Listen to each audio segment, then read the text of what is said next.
Hello, YouTube. We are live. At least that's what it says on my screen. I'm going to hold for my watch page to open up and start speaking my own voice to me. But first, a YouTube commercial. I really need to get rid of those.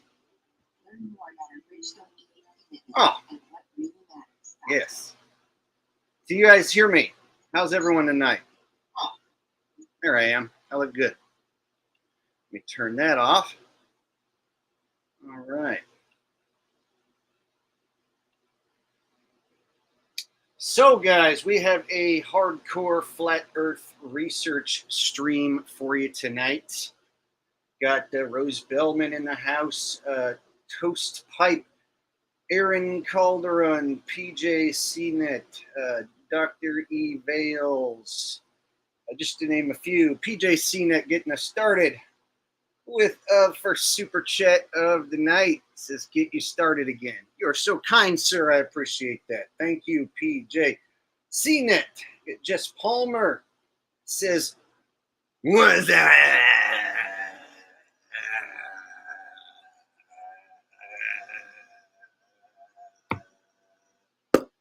We are live, indeed. Remember when people used to do that? We still do that around here sometimes. All right. So, first things first, I don't have the hat on tonight because it is hot. Here in California, it is over 100 degrees where I'm at.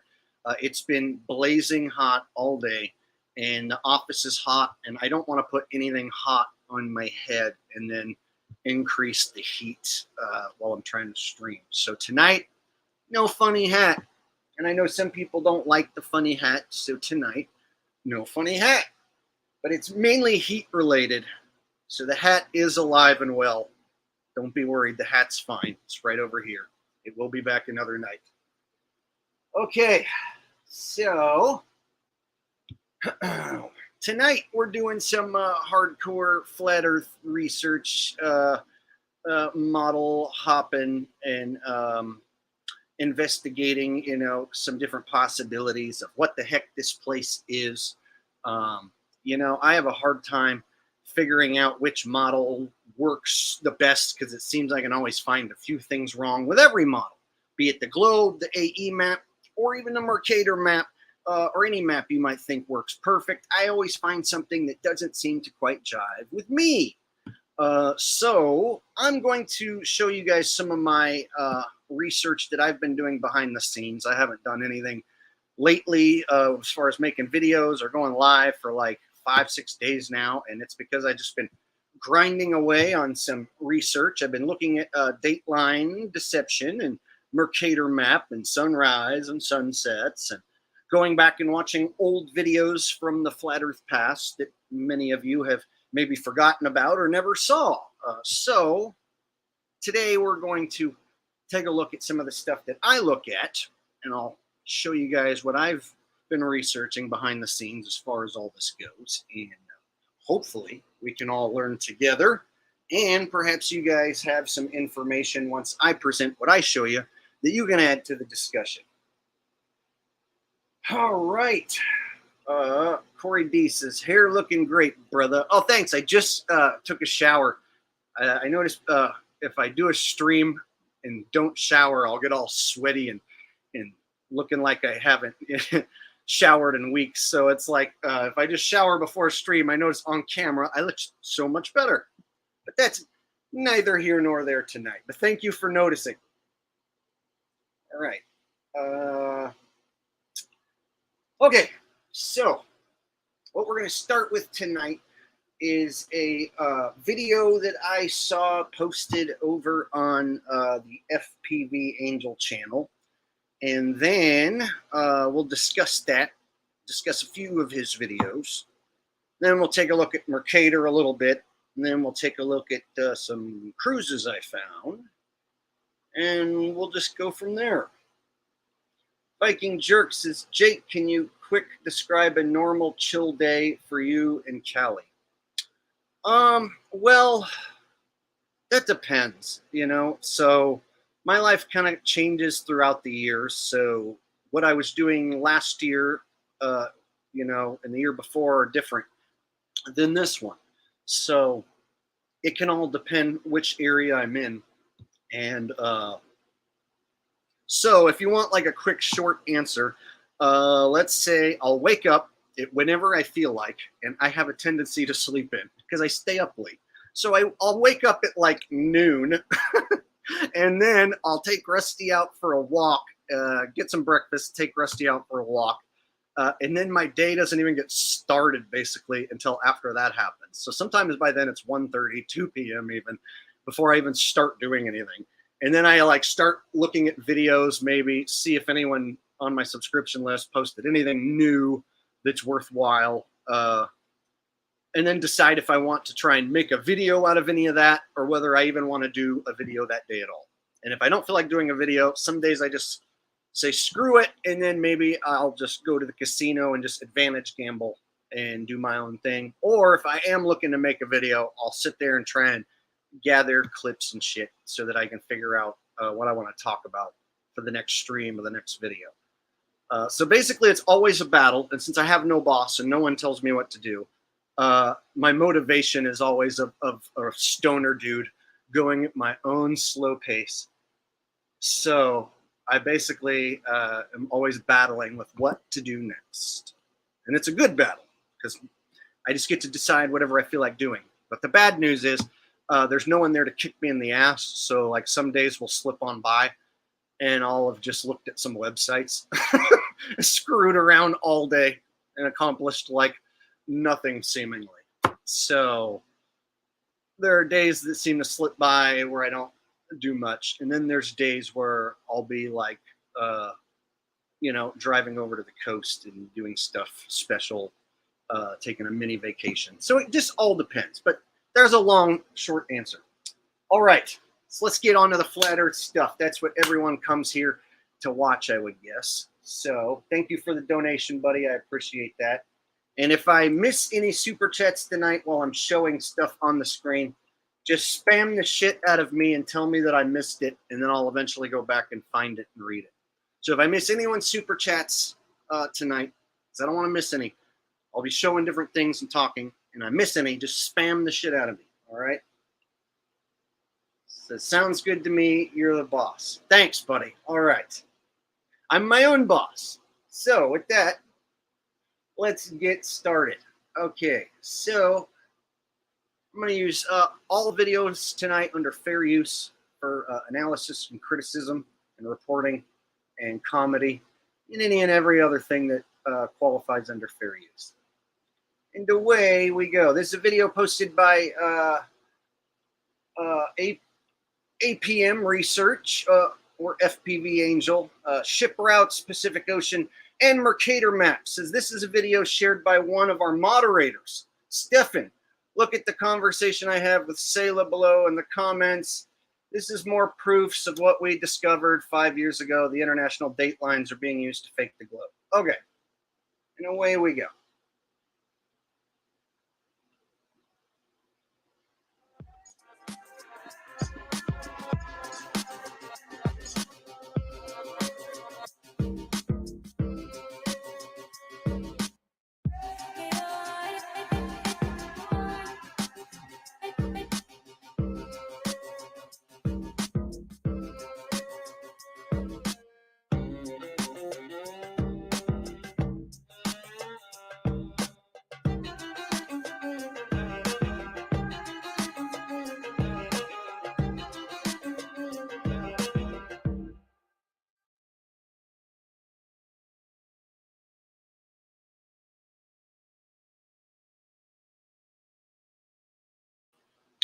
So this says, this was a sailing route planned with one end by my friend Robbie.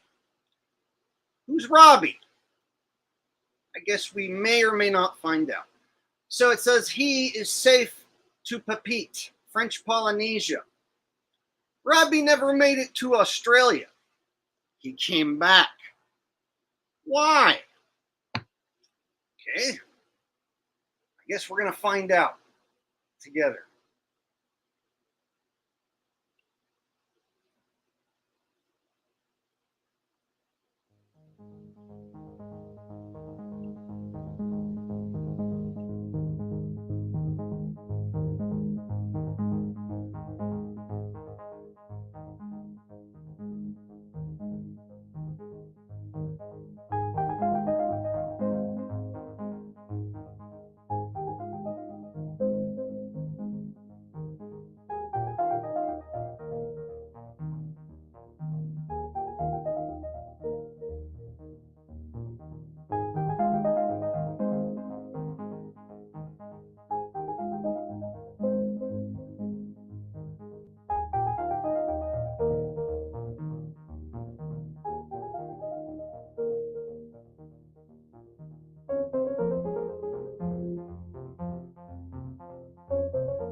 Okay, so he says Robbie arrived in Papeete, French Polynesia. That's what the video claims. And then we get this stock picture here of a very pretty landscape. Now, how the hell do we know where that is or what that is? But it's pretty. And we're told that Robbie got to French Polynesia. Okay. So this Robbie person, who we're yet to see, got to French Polynesia, and we get to see this, what looks like stock footage of a tropical little island out there. All right. So let's continue from there.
So, no one narrating, no one telling us the story. So we just get Robbie, whoever that is, goes, makes it to Papeete, but then doesn't get to make it to Australia because ports.com shows it's on the other side of the world, and you got to go underneath the Cape Horn all the way across the world east to get there. X-Files music. All right. So, any actual proof of this Robbie person existing? Any proof of this story ever happening? Just my concerns when I see something like this. Who's Robbie? Why isn't Robbie telling the story? Why doesn't Robbie have any footage to show us? And is that acceptable in any other format? So, here's the deal. If I ask someone who says they have crossed the international date line, proponents of the Mercator map will say, no, you just think you have, and you saying you have isn't proof. But if FPV is going to post a video of some guy named Robbie, and we don't get to see who he is or what the hell direction he went or what happened, how do we know this story's real? How do we even know Robbie even exists? So, we can't be told that hearsay is not acceptable, and then from the same person who tells me that, post something that looks a lot like hearsay. Okay, so let's go ahead and keep on busting along. Maybe I haven't watched enough. Maybe there's evidence a-coming.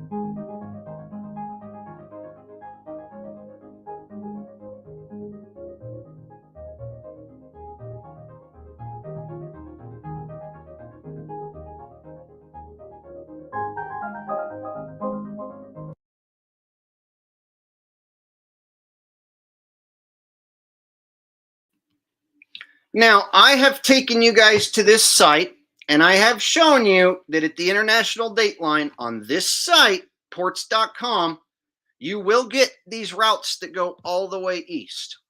I've shown you that. So, People ask me in the chat, well, how do you know that this isn't just a faulty site? And that, how do you know that's actually like what the boats all have to do? Are you saying that no one ever goes across the Pacific Ocean ever? According to FPV, no, it's not possible. No one ever does it. And if they do, it's only like military who's allowed. So FPV in his channel and Shay both claim that the boats have to go east. They have to. The planes and boats, they all got to go east.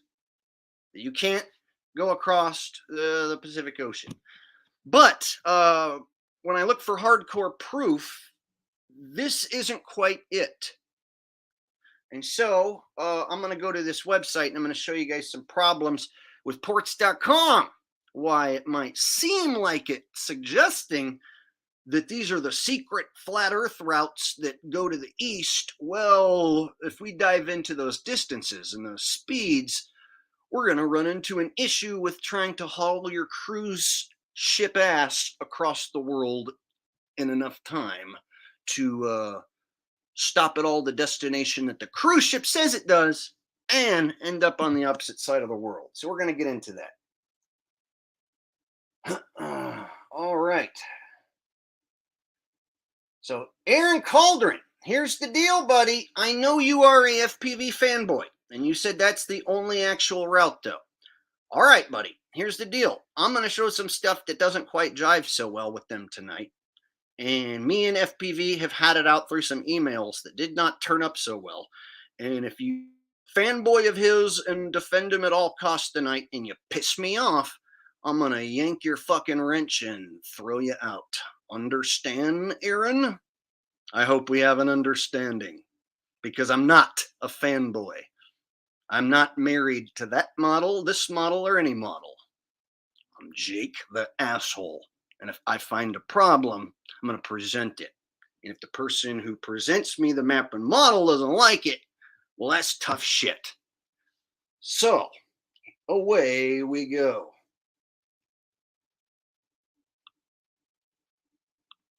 All right. Let's go ahead and finish up here. I want to make sure that they're not showing anything as far as proof, and only ports.com. Ports.com. Ports.com. Oh, okay. Let's do this summary. Summary. These are places that this guy, we don't really know, is claiming these places are in the West. Hawaiian Islands, Johnston Toll, Kingman Reef, Jarvis Island, Kiribati, Cook Islands, Samoa, U.S., Apia, Pago Pago. In the east, you got Wake Islands, Marshall Islands, Fiji, Suva. I want you guys to pay attention to some of these that I read off. Fiji, Suva in the east, Samoa, U.S., Pago Pago in the west. All right. What's up with this date line? We don't know.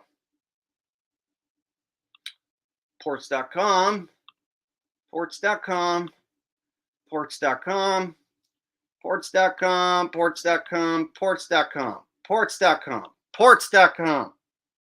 Robbie didn't have many choices, did he? Back to Mexico or sail the long way to Australia. What? That's it? You're just gonna, what? What? Robbie didn't have many choices, did he? Back to Mexico or sail the long route to Australia. Okay. So this guy, Robbie, who we don't know, doesn't have any footage of any of this, started trying to go to Australia from Mexico. He got to Papeete because we saw a stock footage picture of an island. And then he had to go back because dun dun dun, ports.com. Understand what we just saw? Is that actual proof? Why isn't Robbie like, I was trying to go and the military was like, turn around right now or we're going to shoot you. And I was like, holy shit. So I sailed my ass back to Mexico as fast as I could. That would be a cool story, but we don't have fucking Robbie telling that story. So now we have hearsay. All right, I just want to get that point. And I'm kind of upset about this because FPV makes a big deal that he won't accept your hearsay. FPV will say you never sailed across the date line, you never flew across the date line, no one ever has, no one ever will. But if he says that Robbie did some shit, well, then we have to fucking just believe Robbie did some shit. If he says there's extra land that's not Russia, west of Alaska, and he knows people that landed there and got threatened with their lives, we just have to accept this story, even though he doesn't have any proof, and he doesn't show his face, and he doesn't have a name. Are we getting on the same page here, everyone?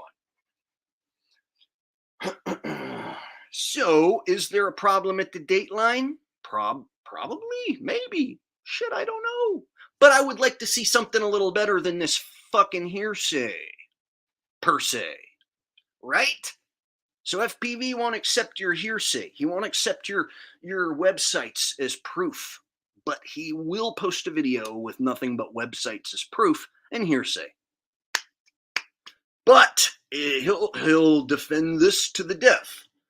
And then when you ask him who he is, what's his name, and to get on camera and show his face, well, he's not going to do that either. He says he's going to stay alive a lot longer by not showing his face. Okay. That's what he told me. So, let's continue. Shall we? I think we should go ahead and visit this website. Let's go ahead and visit this website. Is everyone following along that this is the website, ports.com, that they claim has the secret flat earth routes that go east? All right? All right. So let's go to ports.com. Shall we? Let's get on our boat and take a sail to ports.com. And I'm going to sound like a little aggravated. It's because after the emails going back and forth with FPV, I got aggravated. And going back and forth with Shay, they're both not happy with me looking into stuff that doesn't jive with their map. But that's how flat earth research goes. So here we go. Ports.com. Hey, look at that. There's a globe up at the top next to ports.com. Does everyone see that there's a globe up at the top of ports.com over there in the corner?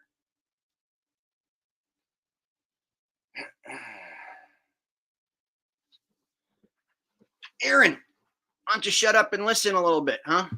So you see that globe up there at ports.com? So it seems they snipped that part out on the FPV video. They snipped out the globe up there in the corner. So, where's it at? Ports.com. There it is. Yeah, globe up here in the corner. They snipped that out in the video. Just pointing that out. Okay, now let's go to ports.com. How about we type in Los Angeles? Now we type in, no, I don't know, New Zealand. So, yeah, in New Zealand. First one that comes up. Kaboom. And let's calculate this monkey. Ooh, wee, wee, wee. Bong, bong, bong. Holy poo-poo cow. Do you see what it says? It says that it's 19,000 miles or nautical miles away. And at a speed of 10 knots, it's going to take you 82 days. Speed of, let's say, 25 knots. You get it just perfect. Oh, shit. 25 knots, 32 days. And at 40 knots, 20 days. It's going to take you 20 days going 40 knots. Do we got this on the screen? Aaron Calderon, are you paying attention, buddy? Are you paying attention, Aaron Calderon? Aaron Calderon. Here we got ports.com with the globe up next to the name, and it says that it's over 19,000 nautical miles, and at 40 knots, it's going to take you 20 days. And you got to go through the Panama Canal. You got to go through the Panama Canal. Okay. That's what that website says. So here's where it's going to get interesting. I found a cruise that claims to go from Los Angeles to New Zealand in 21 days. And then I found another one that gets there in 20 days. And it leaves from Los Angeles and goes to New Zealand. But it doesn't claim to take that route. And it stops in Hawaii and some other tropical islands along the way, which is not what this route says. So this is a direct route without stops going 40 knots, and it's going to take 20 days. We're going to write this down so we don't forget. LA to New Zealand. And we're using the same website that he used on his page. So no one can say my website ain't the good one, because this is the one that he used. So I'm just using the same one. LA to New Zealand. I'm writing it down so we all don't forget. 19,253. All righty. 40 knots. 20 days. All right. Now we go to the speed and we'll knock it down to 25 just to show the difference. Now it's 32 days. So at 30 knots, 32 days. Going through the Panama Canal nonstop, yo. Okay. Now let's look into these the knots. Like, how fast does a cruise ship go? That's the first thing we gotta look into, and I had to figure that out myself. So let's go ahead and try to figure out how fast the damn cruise ship goes. And of course, we're going to go to Google. But cruise ships are slow. They're big and they're slow. So we know that they can't be lying too much about how fast a cruise ship goes, right? Because cruise ships, we know, don't go like over 100 miles an hour or nothing. So how fast does a cruise ship go, Google? Google, can you tell us how fast the damn cruise ship goes?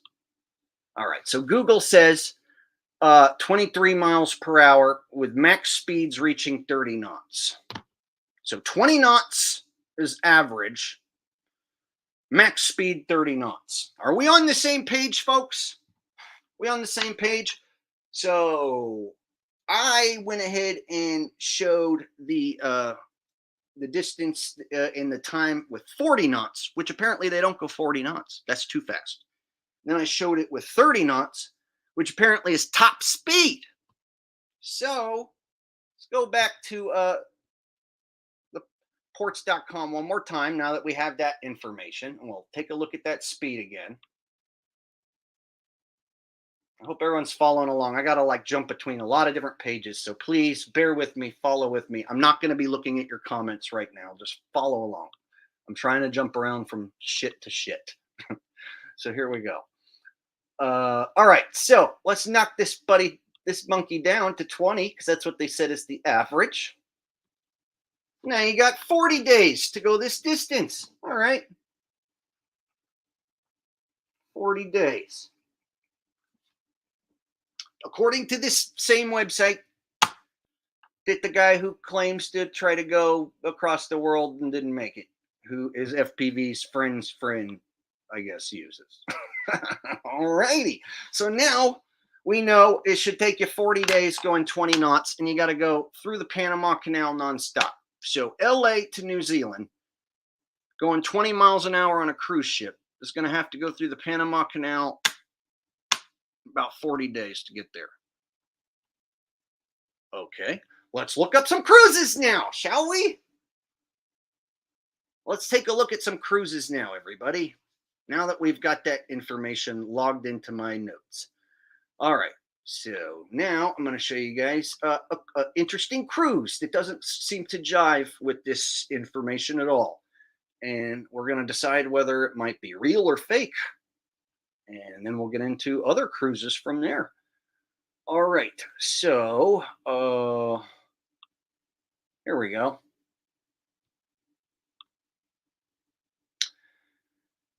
So this cruise is a 21-night Australian cruise that leaves Los Angeles And it happens this year, and it is currently available. I called the number and talked to a travel agent, and it is available. So this one is available, and it's this year.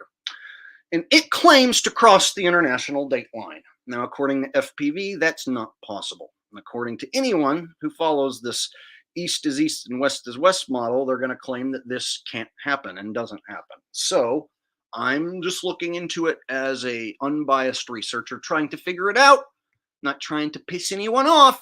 So if it pisses anyone off that this doesn't jive with your model, such as, I don't know, Shay, FPV, Aaron Calderon, or whoever, if you don't like it, don't shoot me. I just went and tried to find some cruise routes. So I found this one. It says it leaves Los Angeles.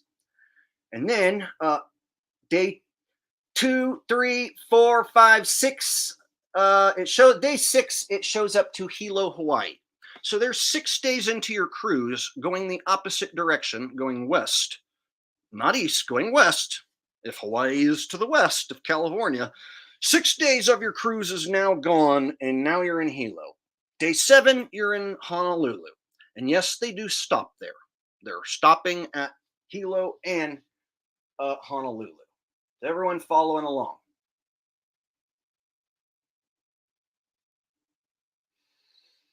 All right. Oh, yeah, here it is. So many windows open. Okay. So from Hawaii, day 8 at sea, day 9 at sea, day 10 at sea, day 11 at sea, day 12 at sea, day 13, Papeete, Tahiti, French Polynesia, arrives 8 a.m., departs 9 p.m. So they spend like the entire day there. They don't spend the night, but they spend the entire day from early morning until night in Tahiti, French Polynesia, which they say is on the western side. So FPV and Shay on their models. Shay's not sure. Shay's admitting she doesn't know where any of these places really are. But FPV will say that those places are to the west. So now you're 13 days into your cruise and you still haven't turned your boat around to go east yet. Understand? It's getting farther to the west, hasn't turned around and psyched everyone out to go east yet. This is where we're going to run into the biggest issue I found with these cruises is they can't exist. They have to not exist for this to be, for his map to be real. Because now we're going to go 3 days at sea, day 14, day 15, day 16. And then it says they arrive in Pago Pago, American Samoa, cross the international date line on day 18, day 19, Suva, Fiji. So that means only 3 days at sea between Papeete and Pago Pago. And then they cross the date line between Pago Pago and Fiji, they claim. And there's only 1 day and a half of sailing in between there. Then the last couple of days is spent going from Fiji to Auckland. There is no window to flip your boat around and go east with this particular cruise.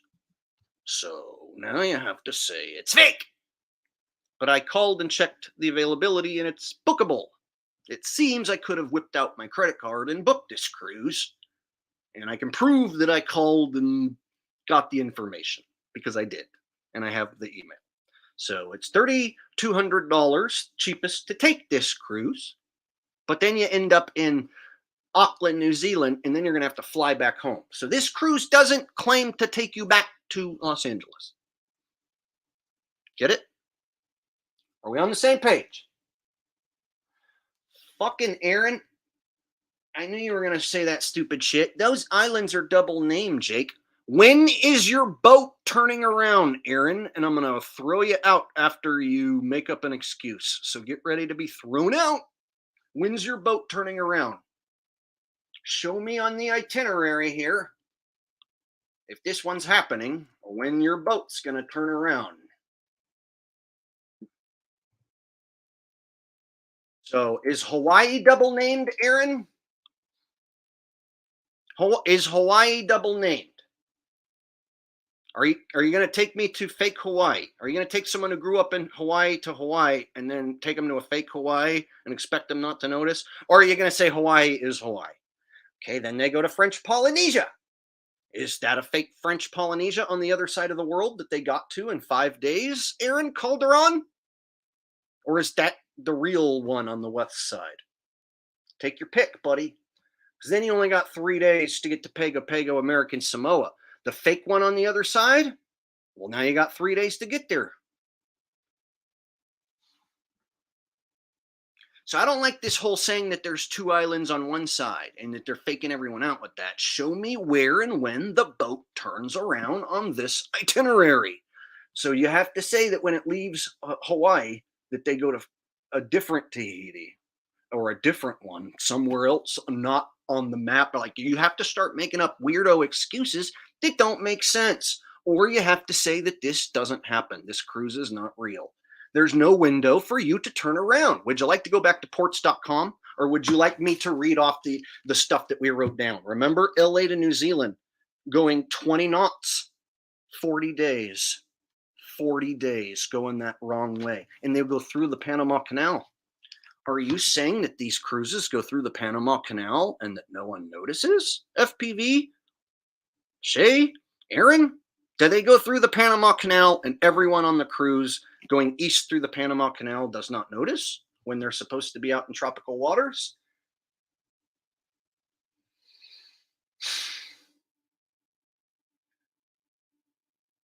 Aaron, we're not talking about the Diomede Islands.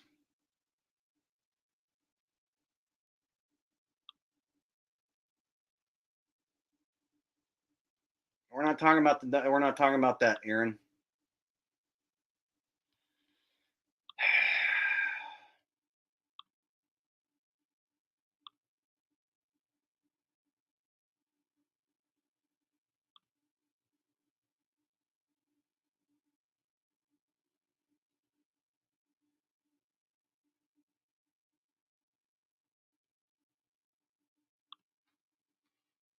All right. Well, I warned you, dude. I knew you were going to fucking do that. I knew you were going to do that. So now you guys are going to say, this proves nothing, Jake. This proves nothing. It's just a website. Ports.com's a website. And it says it takes 40 days at 20 knots. So would you like to point out the 40-day span in here where your boat's going to turn around and go through the Panama Canal to the east? Now, when I hit FPV with this, he took the same attitude. We've never been debunked. My map's perfect. Everything works perfect. You've debunked nothing. All you have is a website. Ports.com is a website. Ports.com is a fucking website. So is time and date. So when he likes to show those things, it's perfectly cool to show websites. But when I show a website that he doesn't like, he says that that's just a website. Well, this website says that there is a cruise. And this cruise goes from LA to Auckland in 21 days. And it stops at those places: Hawaii, Tahiti, Pago Pago, American Samoa. It says it crosses the date line, and then it's in Fiji. So your window of opportunity to flip your fucking big ass cruise ship around and haul ass east has gotten real tiny. Do you understand? You understand? Now here's the routes that they claim that FPV is going to claim. Anyone who has this map in their head and they say that this, here's what they're going to say. Let me show you. All right, so here's their defense. They know what the boats do. They debunked and decoded it, and they know what it does. So here's what they say that the boats do. Let me show you so that we're all on the same page what they think that the boats do. That's what they say that the boats do. And your ports.com website doesn't jive with that because the distances get too damn long. They get too damn long. Understand? So I've heard them, FPV say, we know very well what they're doing. They're going east. Well, are you saying that they go through the Panama Canal What are you saying? Like, are you saying everyone on board is not going to notice going through the Panama Canal? They are going to notice. If I'm supposed to go to Hawaii and then Tahiti and then Samoa and then Fiji and then the last stop is Auckland and then we go through the Panama Canal at some point, and you're saying no one notices? So now you can't go through the Panama Canal. So what does that do?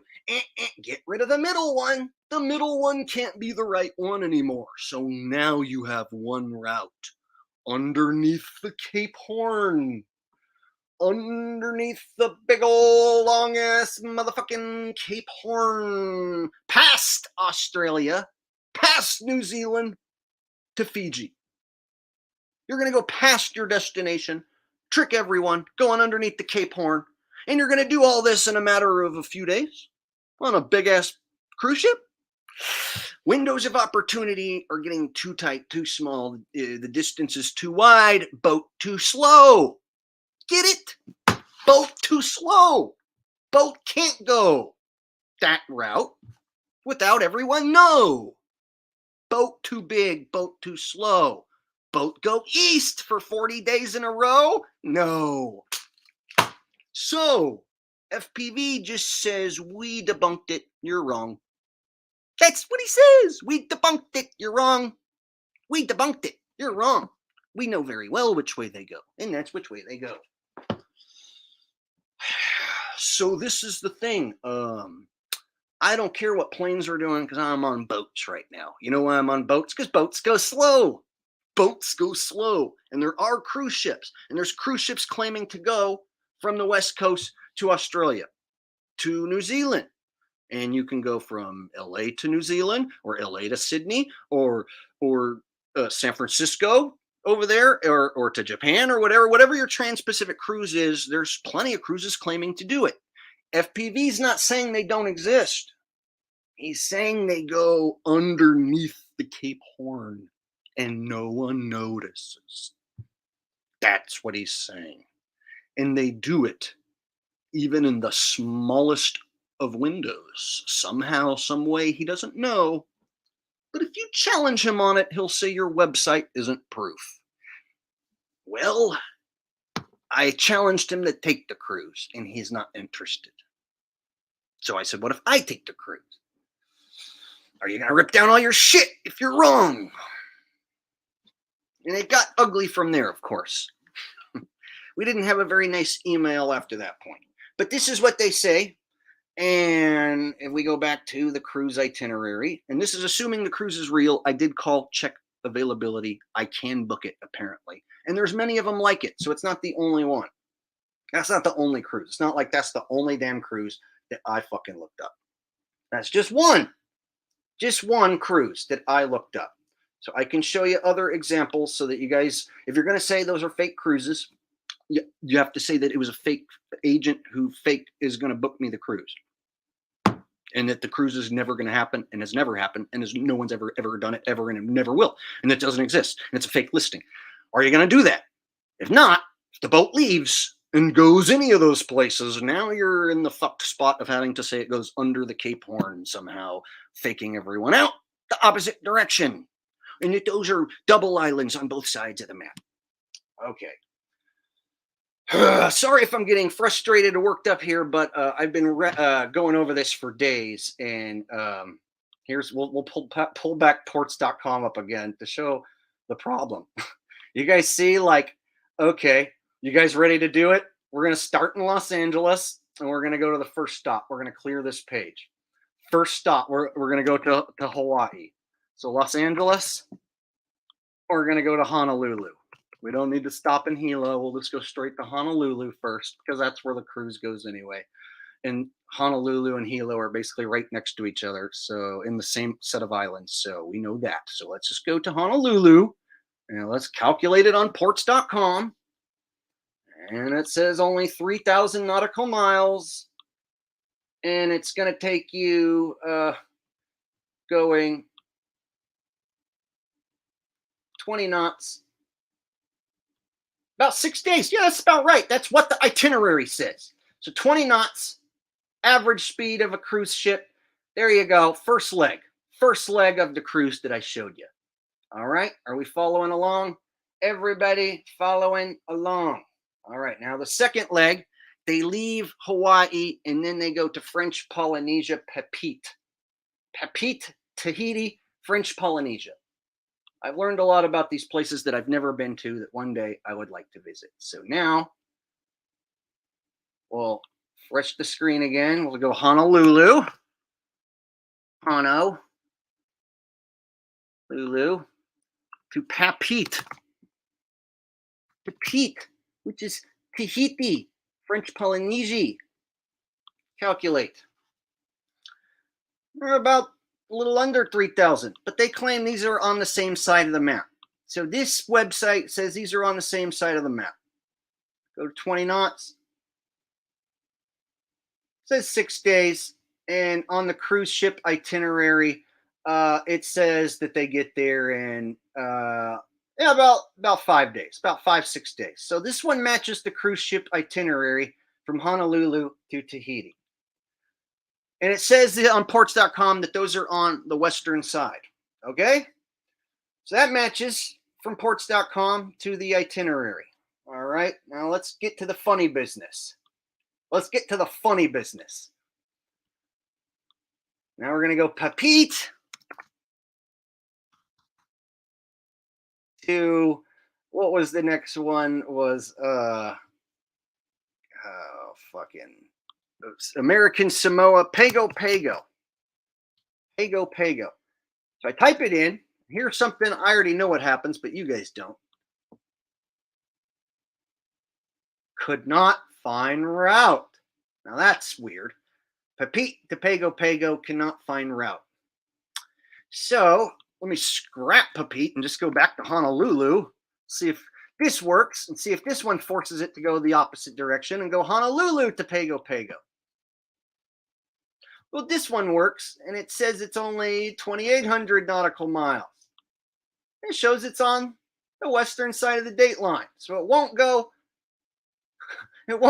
give you the route to Tahiti, but it will give you the one to Samoa, and it shows that they're on the same side, which is strange. But okay. So we still don't have it shooting across going east the other way. Now, Pago Pago to Fiji is where the funny business happens. That's where it shoots the other way.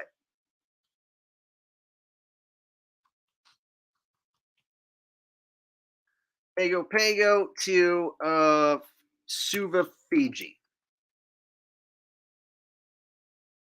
This is where it shoots the other way and gives you the big, long 21,000 nautical mile distance. Okay. See? How does he go in the opposite way across the world underneath the Cape Horn? See? Get it? Okay. So it says that the international date line is between these two places, and that you have to go across the world. And the boat goes average 20 knots, so the boat's got to get across the world somehow in a day and a half. But this says it's going to take 44 days. 44 days to about 45 days. See the problem here? Are you starting to see the glaring issue? Now let's go back to the itinerary again. Once more. I'll show you that these windows are just too damn small on this particular cruise and any cruise like it. And there's a lot of them. Okay, so again, Pago Pago, day 17, cross date line day 18, Fiji day 19. That gives you like a day and a half on the ocean to somehow sail your ass across the world.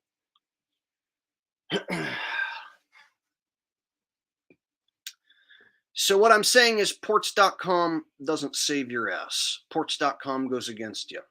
It might look like it's putting you like on these big, long, secret flat earth routes, but it also says it's going to take you like 20, 30 days to get across nonstop going the opposite direction. So you can't stop and slag off in Hawaii for after day 6 and 7 and have enough time to make it. You can't stop in Tahiti. You can't stop in all these places you claim are on the west extreme west, haul friggin' ass to the east while no one notices. Go past your destination and get to Fiji. These windows are too small. You guys realize I found several cruises just like this that have windows of opportunity where the boat doesn't have time to turn around and go the other way. So I challenge someone who says you can't cross the international date line and this is all fake and not real and they're lying, to get on a cruise, pull out your compass, and prove it. You know how you would do that? You'd go towards the front of the boat, you get on camera, and you show your compass, and you'd be like, "Hi, guys, I got my compass out. There's the boat right there. There's the front. I'm on the boat right now. You can see me. I'm on the boat. All right, guys, look, here's the front of the ship, and my compass is pointing that they're going east. And I'm going to do an update every 30 minutes. You guys, day 4, we've been going east the whole fucking time. We have not went west once. Oh my God, you guys, this is the craziest thing ever. Do it. Do it. FPV says he's not going to waste the time and money. I have him emailing me, telling me that that's a waste of time and money. And he can't be bothered with that because he's too busy decoding and doing better research with planes. You know, the ones where you're strapped inside the thing that could go 600 or 400 or 300 miles an hour, and you don't fucking know. But the boat can't do that. The boat can't do that. The boat can't go that fast. The boat goes slow. You can get out and walk around on the boat. You're going to see shit. The boat's going to stop in locations. You have plenty of time to catch them red-handed. This is fucking perfect. It's the best way to fucking bust them ever. FPV didn't want none of it. He didn't want none of it. Doesn't want none of it. He says, I'm not going to beg my subscribers for money. It's a waste of money. Yeah, money. That's all he said. So here's my thing.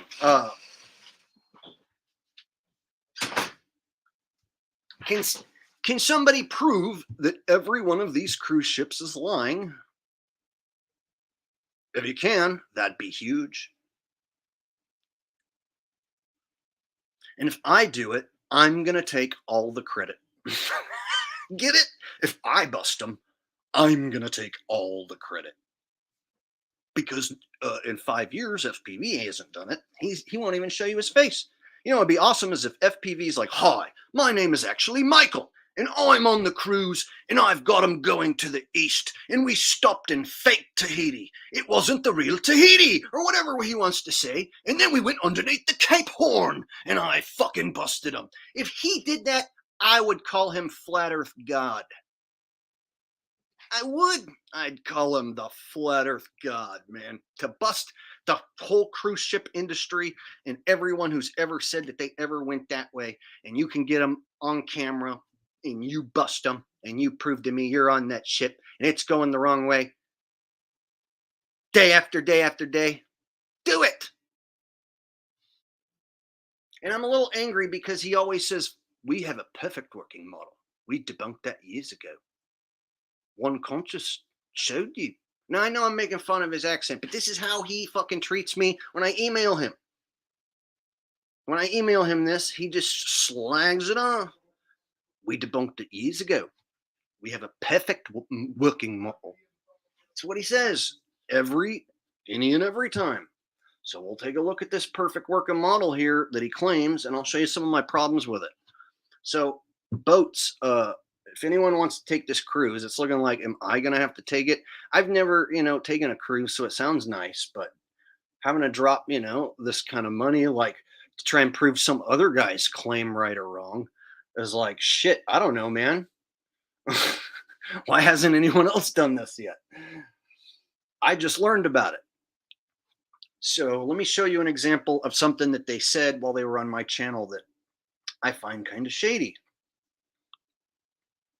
So let's go to when I had those guys on my channel.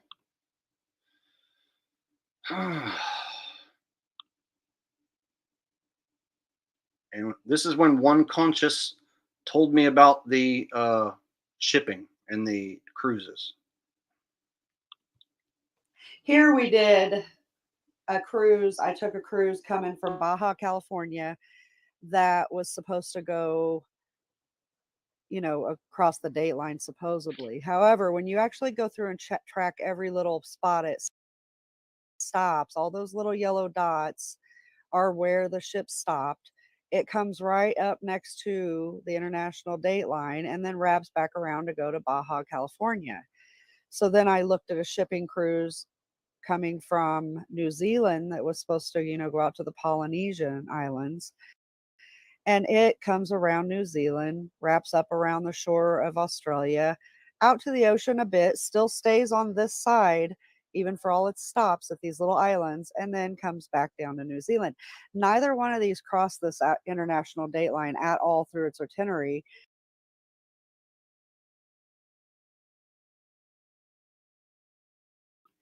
So as you can see, they presented me on my channel with this graph where they just said that the boats turn around and go back. Not all cruises go back to the original location. I looked and within 2 minutes found one that said it goes from LA to Auckland. That's the one I showed you. I got plenty of them.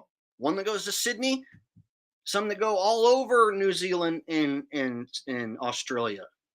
I got 21 nighters, I got a 20 nighter, I got a 25 nighter, I got a 29 nighter, all with stops in tropical islands that give you no time for your boat to turn around. So this is what I consider false advertising of their model.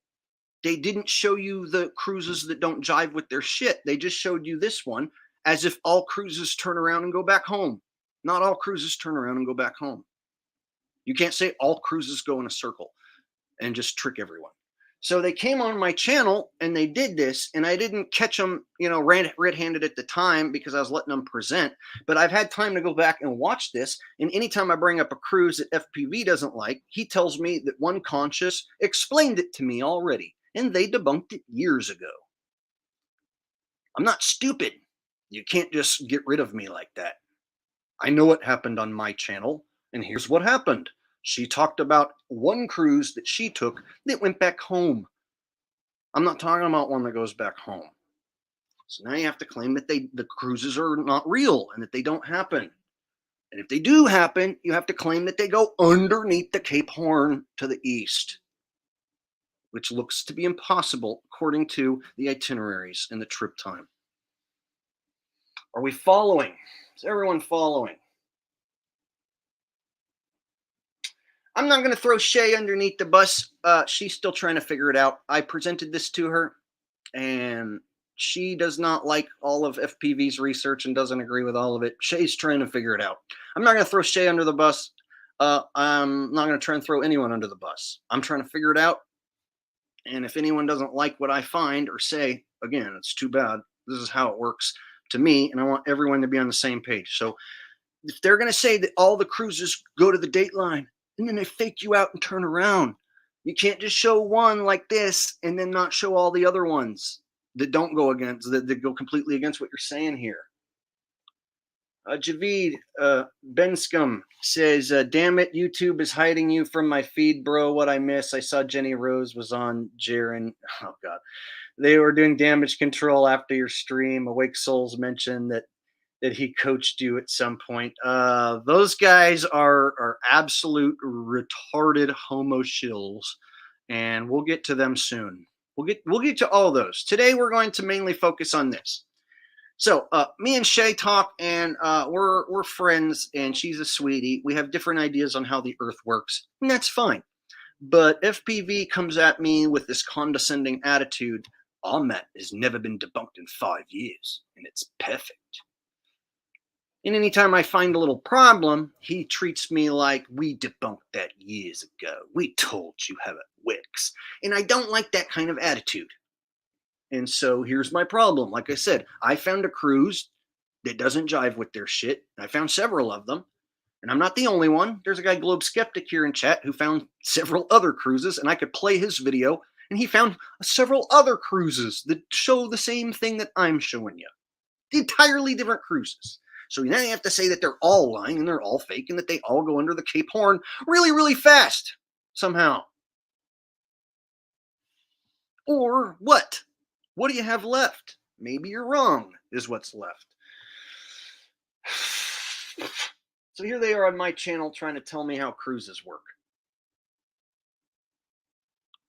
And then what made it even more suspicious is that these cruises start at around $20,000 a person, and they can run up No, to they like don't. $56,000 a person. And you guys can go look up different, cruises and see that this is accurate. And they take around 30 days. So all of that was huge red flags for me, wondering why.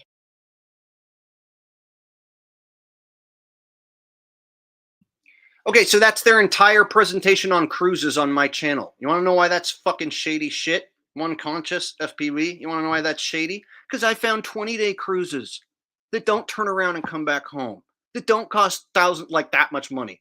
I called the travel agent and talked to him, and he said it was $3,200 to stay in a inner cabin, and then it was $5,000, about $5 to $6,000 to stay in a window room, and then the balcony was still available, and he said that was like $7,000 to $8,000 level or something. I have the prices. I have the email. I called the number. So why are you only coming on my channel and showing one route that turned around and go back home, and then throwing out every single other cruise route that goes against your map and model without showing how they're wrong or lying? So you're going to say that all the boats go underneath the Cape Horn, and I don't think that can be possible, really.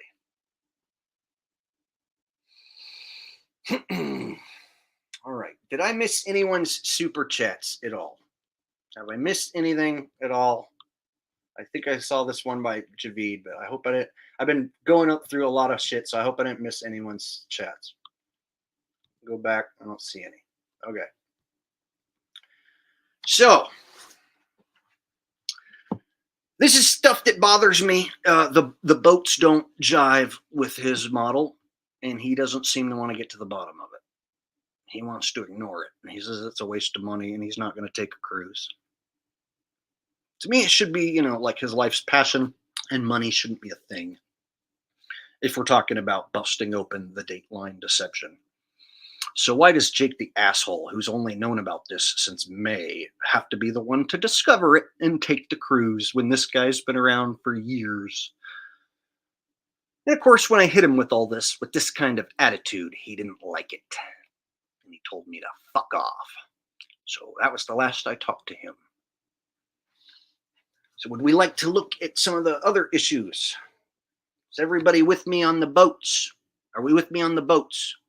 Do you guys think it's possible to sail underneath the Cape Horn from the extreme west of the world, going east on a cruise ship, going up roughly 20 knots? Do you think it's possible to get across the world in a very tiny amount of time?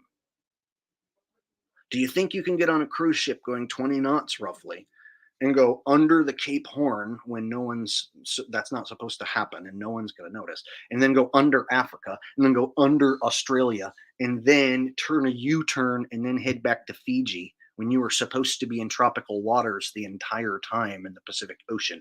Do you think that that's actually possible in a boat going 20 knots? Do you realize where the impossibilities are starting to stack up? Do you realize the ports.com doesn't agree with them? So the thing that he's posting, ports.com, doesn't agree with them, doesn't agree with his model. Even though it says you go that way, it says it takes 30, 40 days and shit. So there's that. Now let's get to sunrises and sunsets. All right. FPV says his model works, quote, perfect, and that he's got sunrises and sunsets figured out 100% perfect in every way. So let's watch his 100% perfect in every way model, y'all. And I'll tell you what I don't think jives so well.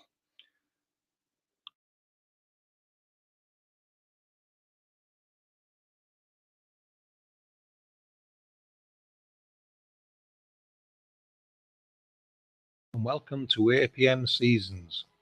In this video I will be explaining how our seasons work with the sun on the gates. You will be seeing a lot of information on screen, so I'll use this screenshot to help break down what you are looking at. On the left, you can see the waveform tracker. This basically tracks the changes across the seasons. We will get into that in a few moments. On the bottom left in green text is information from the creation calendar synced with the seasonal switching. When you see the red chevrons, some extra information is displayed in red above and beside it. At the bottom center is the astrology tracker. This tracks the zodiac information and a few other things.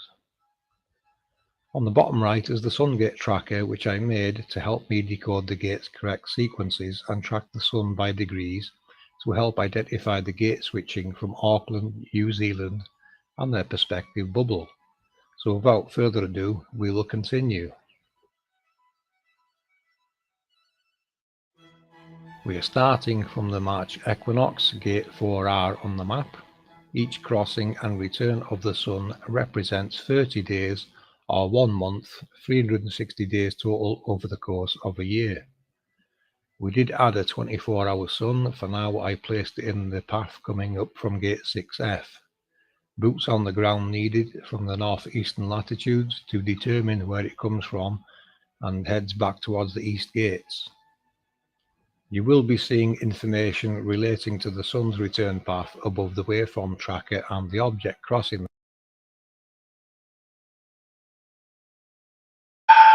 Okay, so if you're following this guy, he has timeanddate.com and his little graphic over on that like computer thing with the knobs. That's the timeanddate.com graphic showing the sun going across in the daylight hours. And that's pretty solid info, but he's basically stealing timeanddate.com's shit and sticking it on the screen.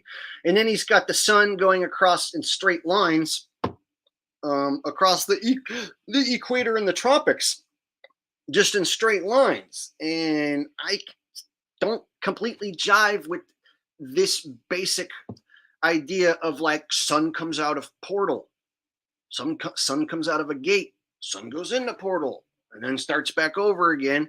It's like you can say it, but then when you just show it as the sun just going across the screen, and then I look into like the sunrise and sunset angles in different locations, it doesn't always match up to like one sun going across the screen like that. And in some cases, it doesn't match up at all.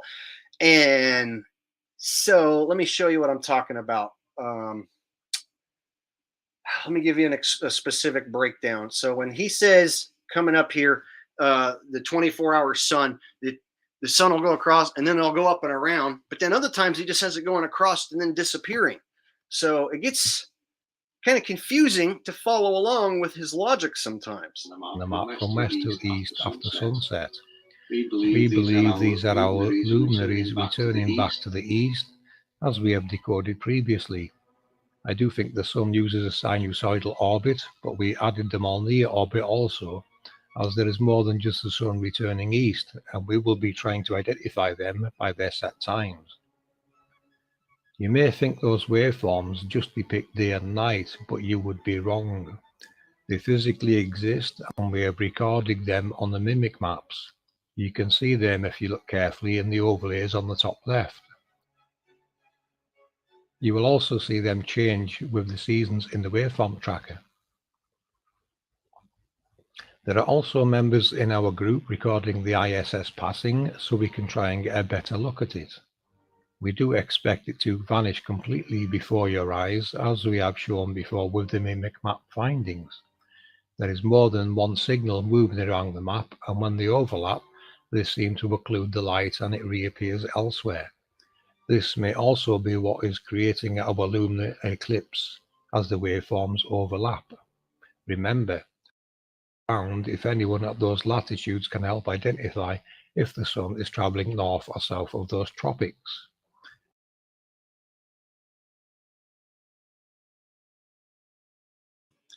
All right, here's what doesn't jive with me is I've had people go out and point their compass at the sun south of the Tropic of Capricorn, and the sun rises out of the southeast and sets to the southwest, and it doesn't quite match up and jive with what he's showing you.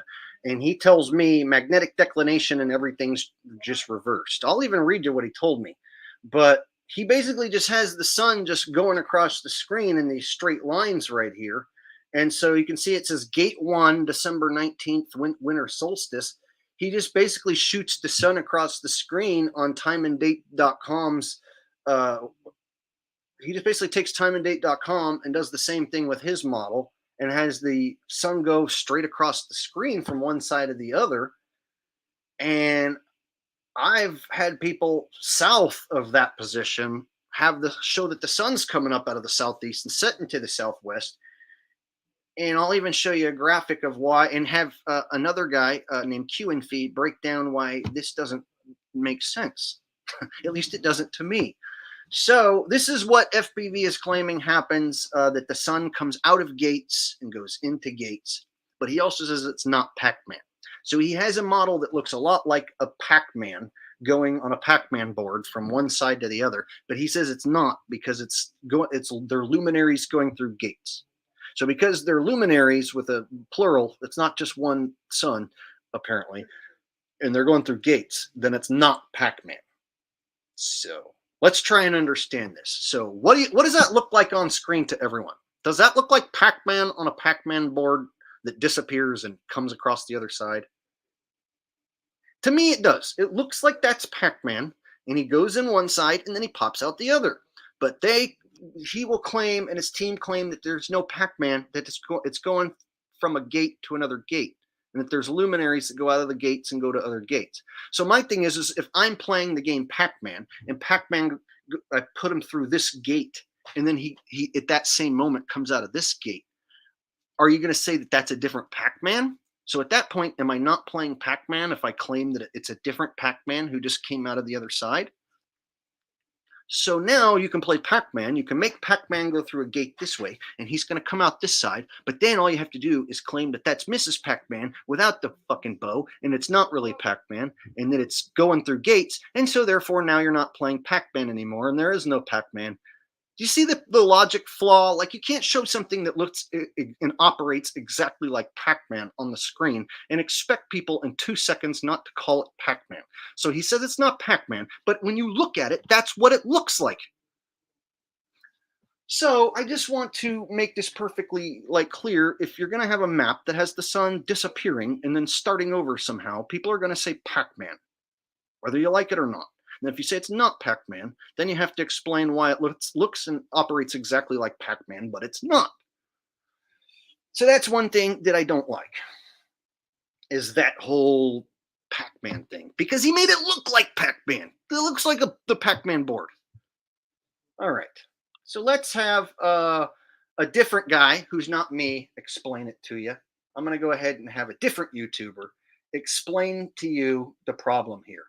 So we're going to go to a guy named QNFeed. Some of you know QNFeed. He's got a funny voice. He's funny, but don't get caught up in his accent and his voice. Listen to what he's saying and watch. Learn. It's most important. You got to learn. All right.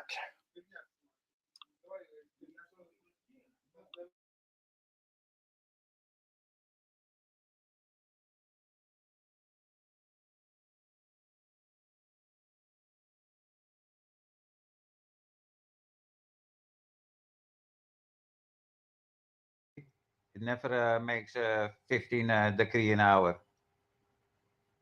I will try to model up something for you, and maybe you want to understand it or not. Let's see. I have here some locations. Here in Cape Horn, in South Africa, Cape Town, and the location on the 23 latitude south. So first, let's have a look at this sunrise and sunset angle for this location. How do we solve this on your map? All along this latitude, the sun have rise and set angles like this. So this is a date, 20 December. That's the winter solstice. And then I do sunrise and sunset all along this latitude. but we learned the sun travels over the Tropic of Capricorn. That's a little bit higher. So the sun travels over the Tropic of Capricorn, but at the same time it have these rise and set angles.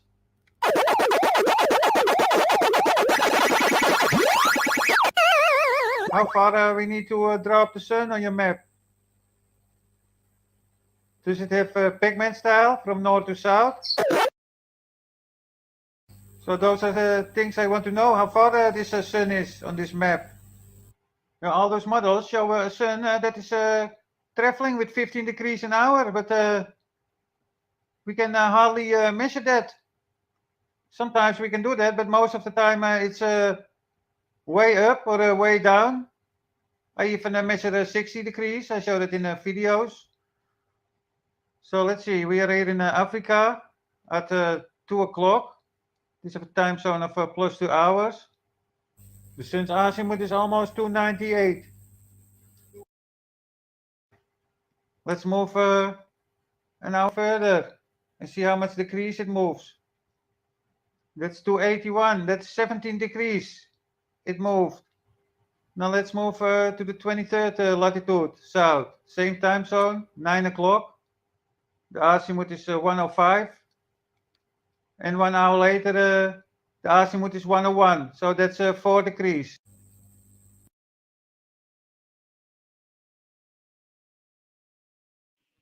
So this is what I was saying to FPV through email, that the people down there in the extreme south in December will see the sunrise coming from Antarctica, and then it'll set towards Antarctica or whatever's down there. It rises from the southeast and sets to the southwest at those extreme angles. And so FPV has the sun shooting across the lower tropic of Capricorn there, which just goes through South America, South Africa, and Australia there in a straight line. And what I'm saying is you could go to South America there, let's say.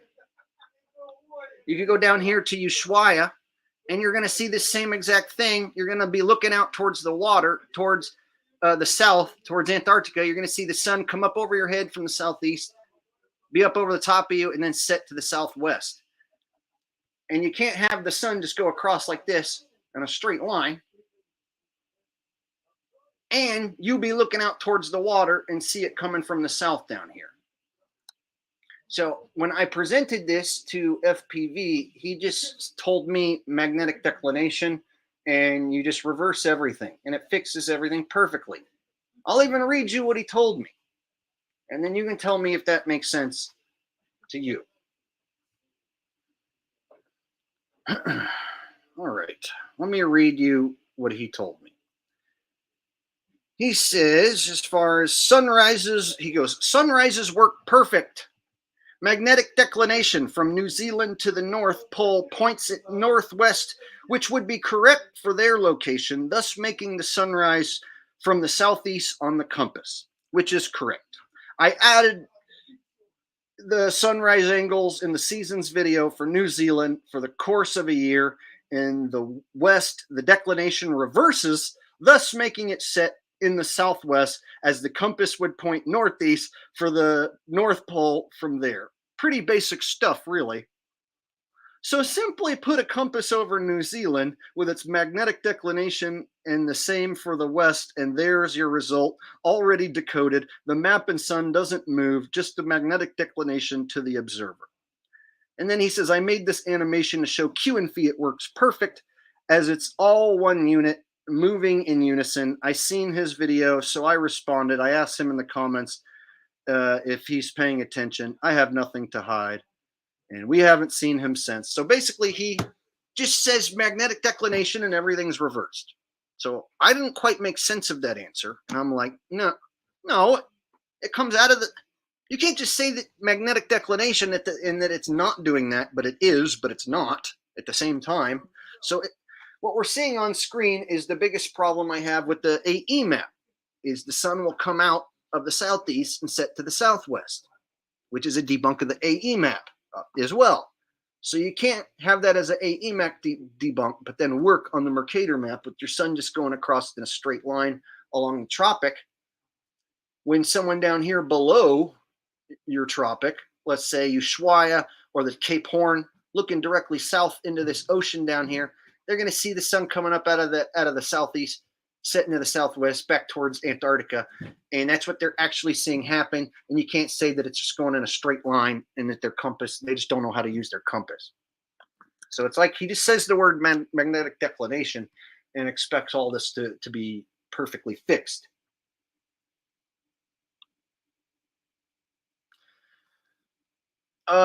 Andrew Jordan says, Jake, you know why I was put in timeout. Yes, you claimed I was duped.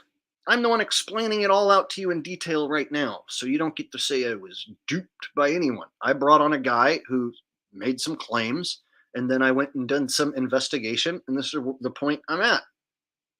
So I had someone on.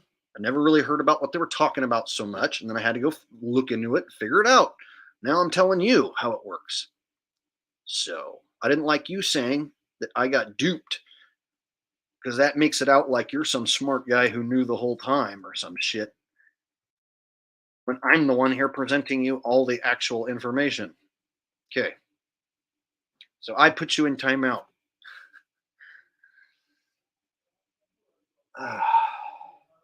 Okay, so let's go ahead and move on to another issue that FPV is going to have. And he'll be able to try and say reverse, upside down, magnetic declination. So when we go to the equinoxes, the sun comes up everywhere from the east. Watch.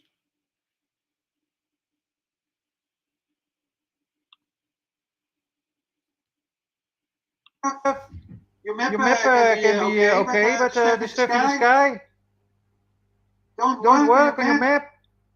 It only works locally. So if you present a model, you must make sure you model it up correctly, because the sun is not doing 15 degrees an hour. How can we explain the different speeds of the sun on each latitude? 1700 kilometer an hour on the equator, 1000 kilometer an hour on my 52 latitude, and on the 52 latitude south, it also go 1000 kilometer, and in between we have all different speeds. So how do we explain that? And that's not the so-called angular speed, they call it. Problem for all 19 degrees. The is through the sky, of course. And another problem for all maps in clothing the globes is the equinox, of course. Okay, I had to find the exact spot I was looking for. I forgot the timestamp. So this is the timestamp of the video that Q and Fee is showing. And this video is called Flat Earth Maps, Model It Up, Please. So this is a problem all maps have. And I was trying to explain this to Shay, and I knew she wasn't going to understand through my explanation. So I wanted her to watch it on Q and Fee's channel. But some people can't really follow him in his accent and his logic in his modeling sometimes. So let me try and explain it for you brass tacks before he shows you it through a model. Everyone on Earth on these equinoxes have to see the sunrise due east. So if you're going to put one sun going across the screen, you can't triangulate your vision and call that east from every location. It's going to come up due east from wherever you are. No matter where you are on the equinox, the sun's going to come up due east. And that doesn't work on really any model. The Globers will say that the sun's gigantic and the Earth's tiny, and everything lines up perfect to where this makes sense, but it still doesn't. So no map can get this day, this equinox day, the sunrise. No map gets it right, and he's going to explain why no one gets it right. Andrew Jordan says, I know, I appreciate Jake. He's redeeming himself. Thanks, Andrew. I appreciate the the donations. So everyone pay very close attention. Put on your thinking caps here. This is a very important part that I want you to suck in before you ever fall for anyone's flat earth models. Listen very close. Where the sun rises 90 degrees east on each location. And there are like 3 minutes difference between sunrise times over this whole longitude. And then with sunrise, the sun hardly moves. If the sun is 90 degrees east for this location, it is not 90 degrees east for this location, of course.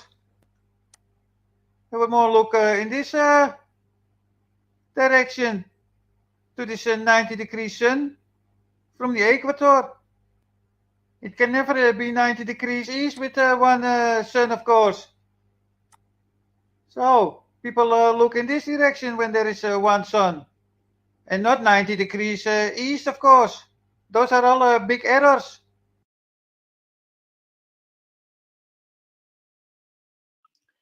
Okay, so anyone having trouble following along, he's saying everyone on the equinox on that day sees the sun come up due east, and you can't have one sun go across on the equator that day and have everyone see the sun due east.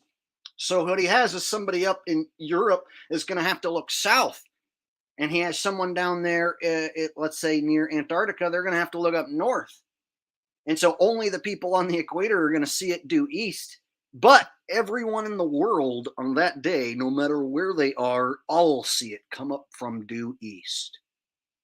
Do you guys realize that that's not going to work on anyone's map or model? If you model it up, it's not going to work. So any flat earther who forgets about this stuff and doesn't include it, you're going to get to that equinox day and have to explain how the hell you are going to see the sun come up out of the east if there's only one sun and everyone sees it coming up due east. So you can't just automatically triangulate your vision on the screen like it looks here and think that that's what everyone's doing, is just triangulating their vision to the same sun. Because it appears we might all have our own sun that we all experience. And I don't even know how that makes sense, but that's the only way I can make sense of it. That this is a supernatural realm that you cannot map out and model up so easy. James Smith says, is it possible compasses don't work the way we've been told? I'm still trying to piece it all together day by day. So yes and no. You might find that the compasses don't quite work when you get into some of these northern and south extremes the way they're supposed to. And to what degree and how bad, we just don't really know. Like I haven't seen a flat earther go to the North Pole and show what kind of funky shit happens to your compass. There's flat earthers who say that Mount Meru is a big magnetic mountain, but that suggests that metal objects are going to be stuck to it when you get there.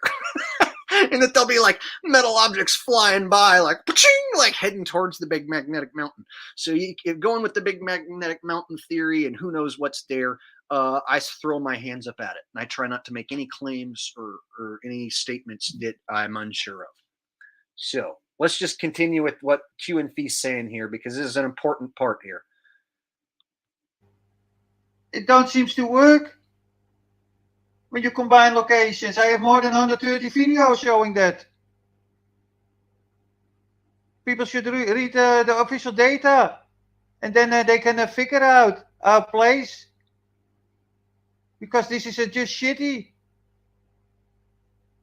Yeah, let's say I take the train from the equator here to the east, to 90 degrees east. I end up here.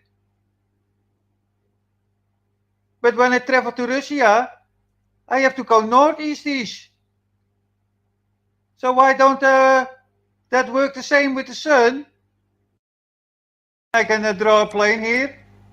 So now this plane fly here in the east direction. What would people say that live here, that look to this plane? Would they say it fly 90 degrees east? No, that would be not 90 degrees east. As we can see. And these are only a couple of problems I point out. There are way more. I can start about eclipses and shit like that.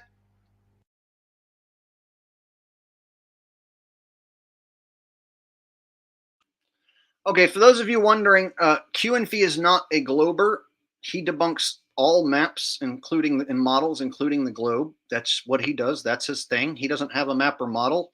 He thinks, I'm pretty sure he thinks that the Earth is more like a supernatural construct. And I've even heard him saying that the sun and all these luminaries are like within your own eye and your own universe. He has his own unique approach, but he basically will poke holes in everyone's model. And if FPV is going to put the sun going across the equator, then you got to ask him, like on the equinox, how the hell's everyone going to see it, due east like this? And it's only going across one spot. And you can say magnetic declination, reverse, yes, no, upside down. But that doesn't fucking solve this problem. It doesn't. So saying words doesn't solve it. So I would like to see him like defend what Q and Fee saying, or Shay, or anyone who wants to say that one sun going across the equator comes up due east and everyone sees it at the same time. Model it up and show how it works. Show how on the equinox that you can get one sun going across the equator to come up at due east for everyone. He's the only one I know that really took the time to like show it and model it out like this. It don't work with one single sun and moon and stars. It's impossible to model it up. Nobody wants to do it. And I tell you, it's impossible. Let's see how much the sun moves in, let's say, 15 minutes during the March equinox. Sunrise, 5:43. Let's go to 5:48. The azimuth is 90.8. And 15 minutes later, it's 87.9. Let's say that is 2 degrees. Let's move to the 40 latitude south. Sunrise, 5:44. Sun's azimuth, 90.4. Let's move 15 minutes forward. That's like 2 degrees. Now let's jump to the equator. Sunrise, 5:44.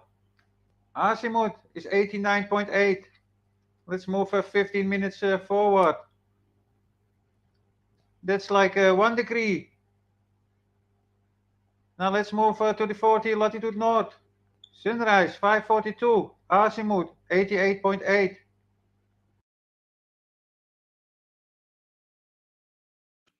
So he can get a little highly technical and it's easy to get lost in what he's trying to say, but he's basically showing you with this website that everybody, no matter what location, is seeing the sunrise directly east and set directly west on that day at different places everywhere in the world, which doesn't make any sense on anyone's map or model.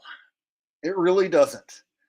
And that's what I'm trying to get through to people, is that I find some things wrong with everyone's map, and I'm not married to anyone's map. So being that I'm not married to any map or model, I can find something wrong with it and not have a problem and not have to like get mad about it. Whereas people who marry their map and model, when you start saying, hey, this doesn't seem to quite add up, they either have to come up with excuses or attack you or deny it, whatever it is, but their feelings are attached to it.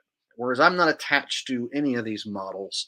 I was attached to the AE map for a while, but when I found out that was wrong, I let it go. So I'm inclined to find new information and change my mind at any moment if anyone can prove any of this stuff to my satisfaction. But I'm not so easy to fool or trick or have you pass me too much bullshit. If I dive into it and look into it, I'll come up with my own conclusions, as I did with this one. And so I'm still trying to figure out how the hell this realm works. But saying FPV's Mercator map is perfect and works perfect in every way when he can't quite figure out how these cruises work. And he won't show his face, and he posts stuff on his channel about ports.com, and then the ports.com doesn't match up with his information. And then he has a story about Robbie, who we don't know. It starts to get shady. And I don't want to follow a guy making shady claims. And I want to show you one more shady claim before I forget. There's a shady claim that FPV made, and I want to show you guys that I don't like these sort of claims.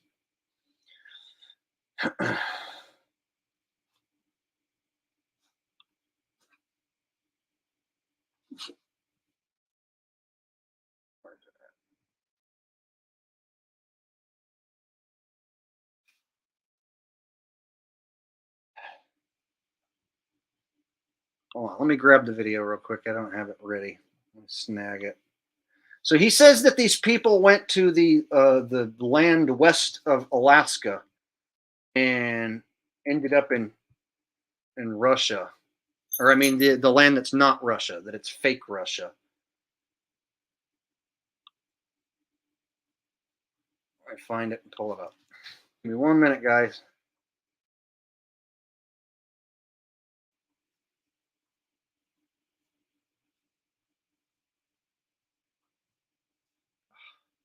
Where the hell did it go?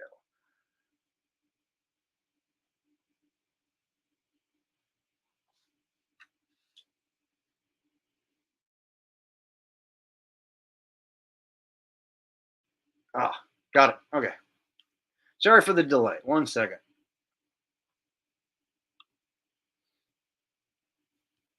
So he says that these people went to the hidden land.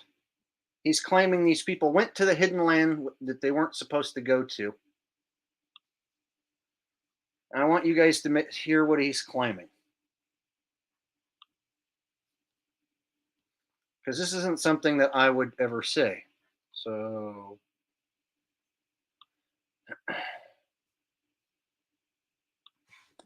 I made this clip to show you how a compass behaves under normal conditions. By normal conditions, I mean without any electromagnetic interference, which can and does happen, such as at the infamous Bermuda Triangle, which is why GPS was created, which is a grid positioning system designed to aid safe navigation. Now take a look at this flight to where these people assumed they were flying towards eastern Russia from Alaska. Upon arrival, they were treated to very hostile and suspicious conditions and were even threatened with suggestions like, "You will go missing." Look at their compass on the aircraft's dashboard while it was sat on the runway. Do you see a problem here? As you can see, they did not land in eastern Russia, but they definitely landed somewhere west of Alaska.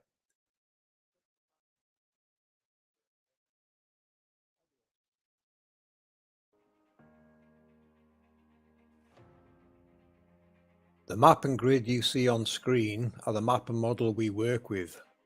We have come to... I made this clip to show you how a compass behaves under normal conditions. By normal conditions, I mean without any electromagnetic interference, which can and does happen, such as at the infamous Bermuda Triangle, which is why GPS was created, which is a grid positioning system designed to aid safe navigation. Now take a look at this flight to where these people assumed they were flying towards eastern Russia from Alaska. Upon arrival, they were treated to very hostile and suspicious conditions and were even threatened with suggestions like, "You will go missing."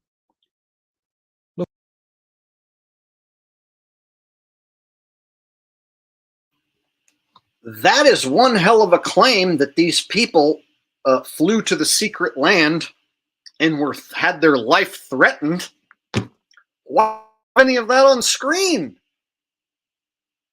So he says that these people flew from Alaska and went to the secret land that's west of Alaska, that's not Russia, and that when they got there, that their lives were threatened. But what do we have on screen?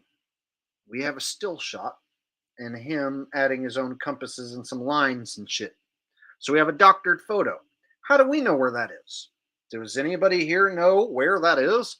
Was there any point where any video was shown to prove that they went to the secret land and got confronted by anyone?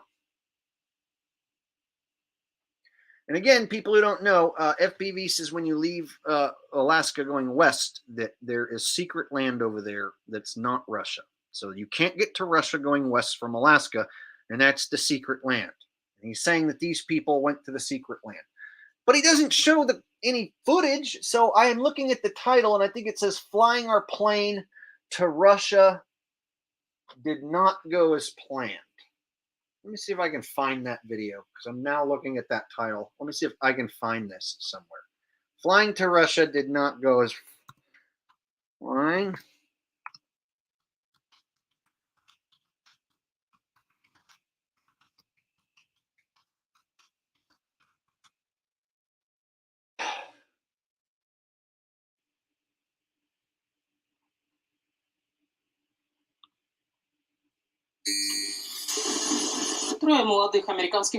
Looks like I found it.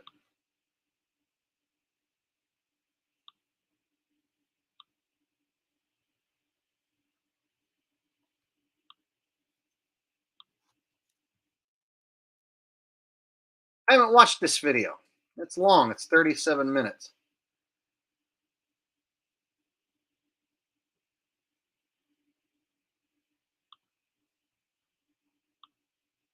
Huh.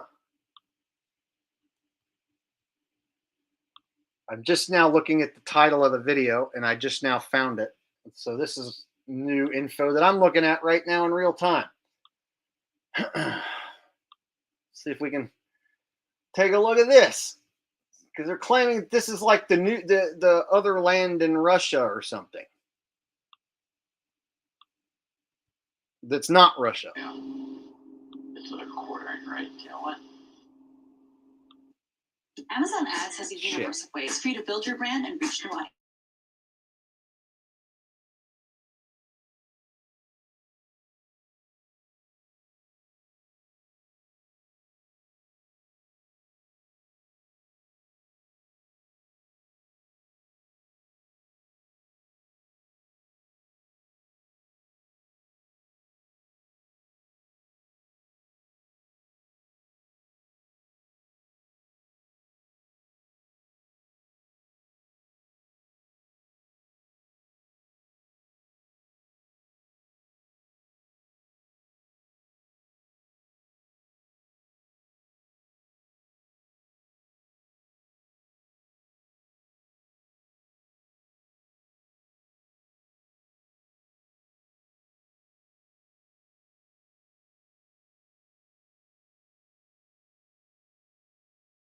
I think that one's probably stopped, but if it's not, I can stop it real quick. I just have to.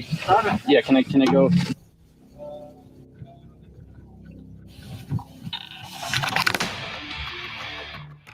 He told us we needed $500 cash to get to the hotel, and all of a sudden it's like $1,000 to get to the hotel and back.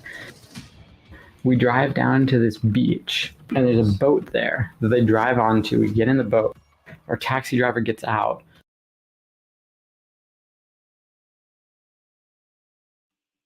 I'll be perfectly honest, I have not watched any of this video, and it's 37 minutes long. So I'm going to, after this stream, I'm going to go through and analyze this privately so that I can pay full close attention to everything. So he didn't include any of this footage. So not one single frame of this footage was included. Oh, you guys hear me now? Okay, so not one single clip of this footage from this video is included in FPV's video. FPV claims that these people went to the secret land that's not Russia, that's west of Alaska. And so I'm going to watch this video after the stream, and I'm going to go through here and try and see if that's what happened or not. But he didn't include any actual video clip. He just makes the claim that these people had their lives threatened. And since this is 37 minutes, you know, and I haven't sat here and watched any of it. It's all new info to me. So after the stream, I'm going to look into this video. But basically, he makes this claim that there definitely is land west of Alaska, and it's not Russia, and that people go there. So these are tall claims, and I don't necessarily see sufficient proof like on his channel, you know, like he didn't show any clips. So I'm having to go like watch these videos and try and figure it out myself outside of his channel. And he doesn't do such a good job at proving the stuff that he says. So that's one of my main deals, is his like work doesn't seem to have the proof that he always claims he has. He always claims he proved everything, his model's perfect, but not everything lines up and jives the way I see it. All right. So I'm going to look into that. That's some further investigation I'm going to look into with that video right there.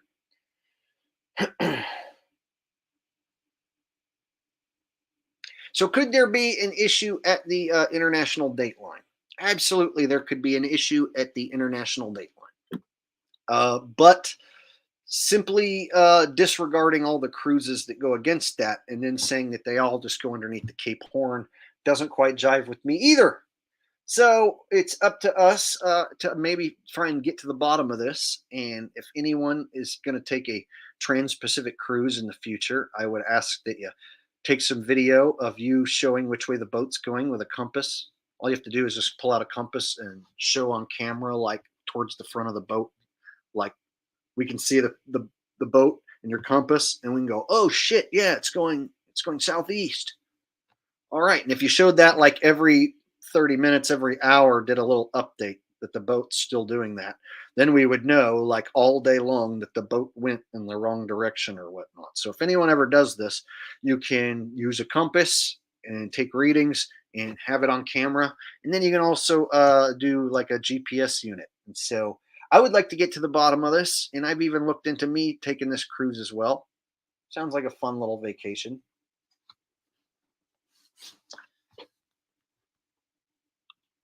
Flat Earth says, why did you leave the Flat Earth map? You mean the AE Circle Pizza map? It's not the Flat Earth map. It's a Flat Earth map, and it's wrong. That's why. The issues that I just showed you with the Mercator map are also issues with the AE map. Would you like me to give you a quick demonstration? It looks like you're new to my channel. So your name is Flat Earth, but you never understood why I don't use the AE map. That just means you haven't been paying attention, because I've shown this on my channel a bunch of times, but I'm going to show it again. Showing it again. All right. So same thing when I showed you earlier with the sun rising out of the southeast and setting to the southwest. You got places that are going to see the sun come up and set going the opposite way than a circling sun. So for instance, someone down here in, let's say, Tasmania down here, they're going to see the sun come up with this angle, go over the top of them, and then set back towards the ice wall like this. And then in December, it gets really extreme. The angle from the south can get really extreme and set southwest extreme. So December and early January is when you're going to see the most southern path. And it doesn't jive with the circling sun. So if the circling sun's coming around like this, going in a circle, it's always going to be coming up from your north and setting to the north if you're down here. But instead, somehow it's not doing that. It's coming up the opposite direction. So when I apply that same logic to the Mercator map, it doesn't work on either one. Now, Globers will try to explain that by saying the sun's big and the earth is small and it's tilted, and as it turns, the sun's like lighting it. So the Globers are going to try and say that this is a win for them. But the globe's got its issues as well, you know, curvature being one of the biggest ones. All right, so there's one simple issue, and if I wanted to show you another issue, I could go with daylight hours on the AE map. And here's another reason why I don't like AE map. It's because daylight hours don't jive. On Mercator map, you can actually make the daylight hours jive better than this. So daylight hours start to become a mess. You end up with nighttime portions like this, but then you have Ushuaia getting 18 hours of sunlight during December. Tasmania over here getting 17 hours of sunlight and whatnot. So at the same time, you have these places lit up by the sun, yet in the middle, you have the North Pole dark all year long. Or not year long, but all month long, basically. So in December, you're going to have this issue where it's going to be nighttime in one portion, but then like on extreme ends of the circle map, it's going to be daylight. In this spot right here, Ushuaia, you start spinning a circle sun around and try and light that spot up for 18 hours. You're going to bang your head into the wall because it can't be done. If you try and light up Ushuaia right there with a circle sun going around like this, you're going to light up other places too much. And then when you try and light up just certain spots and not others, you're going to run into issues where you have to have these funky shapes and patterns all year long that don't make any sense, where you would have to have like a lampshade over the top of your sun. And that's just day and nighttime issues and sunrise and sunset issues. You also got other issues, like these people right here are looking, and seeing the like these people right here are seeing stars all around them. And how can you say that the stars are way out here, like in the dome, but these people who at nighttime are seeing stars looking in the direction of daylight? So how are they seeing stars through the daylight?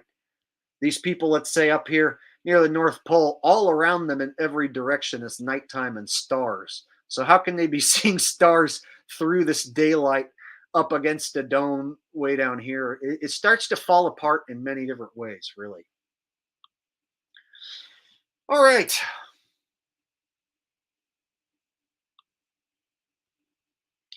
One last Q and Fee video that I want to show you guys. Let me pull him up.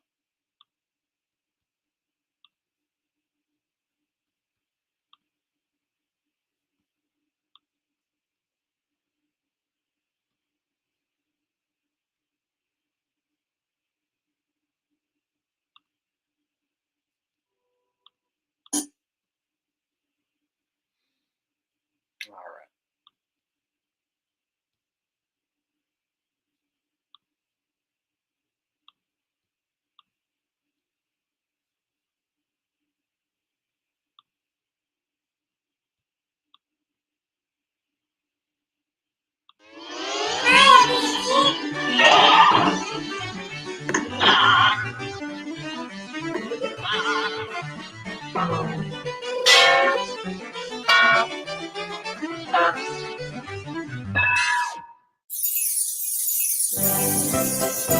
Ah, shut up. So, now you call me a shield, a gatekeeping shield. And because of that, I will... Shut up. No, that was my line, Ronnie. I will even destroy your map even more, piece of shit. When you come to Flat Earth, guys, what you're going to find is the map on the left is what's getting presented as the Flat Earth map. Now, myself and One Conscience independently debunked that map ourselves before we even met. And this is what you're looking at there on the left is just one way that this map doesn't work. Because what they've done with this map on the left is basically rolled it up from the bottom of the globe to force the south around the outside. And that creates this problem here, as you can see with the Southern Star constellations. So people in Australia, people in South America, and people South Africa, they're all looking different directions, yet they're all seeing the same constellations. Same problem on your map. So that was a big no-no for me. It doesn't work. On the right is the map that we use, which is the Mercator map. It's the UTM, the transverse Mercator map. There's lots of ways you can debunk this. And as you can see, looking south from Australia, South Africa, and South America, they would all see the same constellations, which is what happens in reality. So that shows us this map is correct. But there's lots of ways we can prove this is correct. I call that the mainstream push map and model. I don't care what other people say. This is what we can prove, and it's too easy to debunk. So people in Australia, people in South America, and people South Africa, they're all looking different directions, yet they're all seeing the same constellations. Your map show in the south and in the north what you call a problem. The same problem on any other map. These are two locations 5,500 kilometers separated, and they all are looking at 360-degree north. And one is looking at Polaris at 23 degrees altitude, and the other one is looking at Polaris at 5-degree altitude. So 5,500 kilometers separated. On this location, people see Polaris at 5-degree. And at this location, people see Polaris at 23-degree. All at the same moment.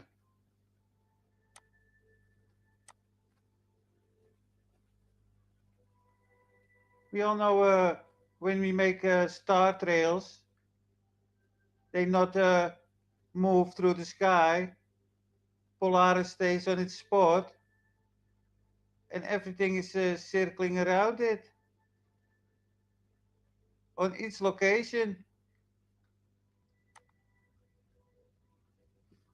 Yeah, same constellation, and each of them have their own orientation. Does that make sense so far? Yep. Yeah. Yes. Yep. Yep. Yep. Yeah. Yes. I did some more modeling from all these locations, and you can check the data yourself, of course. This is all at the same moment. People looking almost 360 degrees north, and they have different altitudes. I even placed this on the 60 latitude north. And from here to here is almost 10,000 kilometers, 9,500 kilometers. This is no refraction, of course.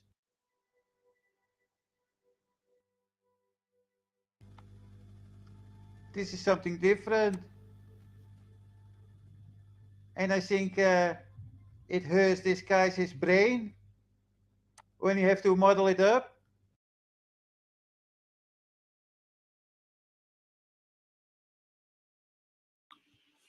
Okay, so guys, what he's saying is people in different spots can look due north and see the North Star Polaris, and you can't say on this map that they're all just triangulating and looking at one single point. If on different spots you're going to look north directly and see the North Star, then you're going to be looking at different North Stars in different spots. How can there be more than one North Star?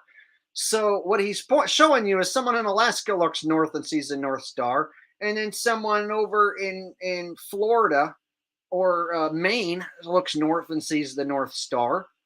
Their gap in between there is gigantic, and they're looking north to see the North Star.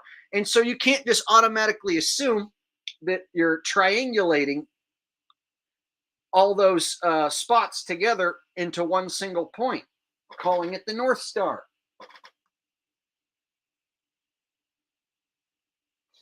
So this is something I asked him FPV about, and he just said that he debunked Q and Phi. Q and Phi's wrong. His map's perfect. He just said that's all he says. It's perfect.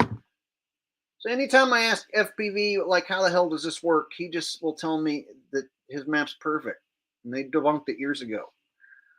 But it doesn't seem to work in every angle, in every instance.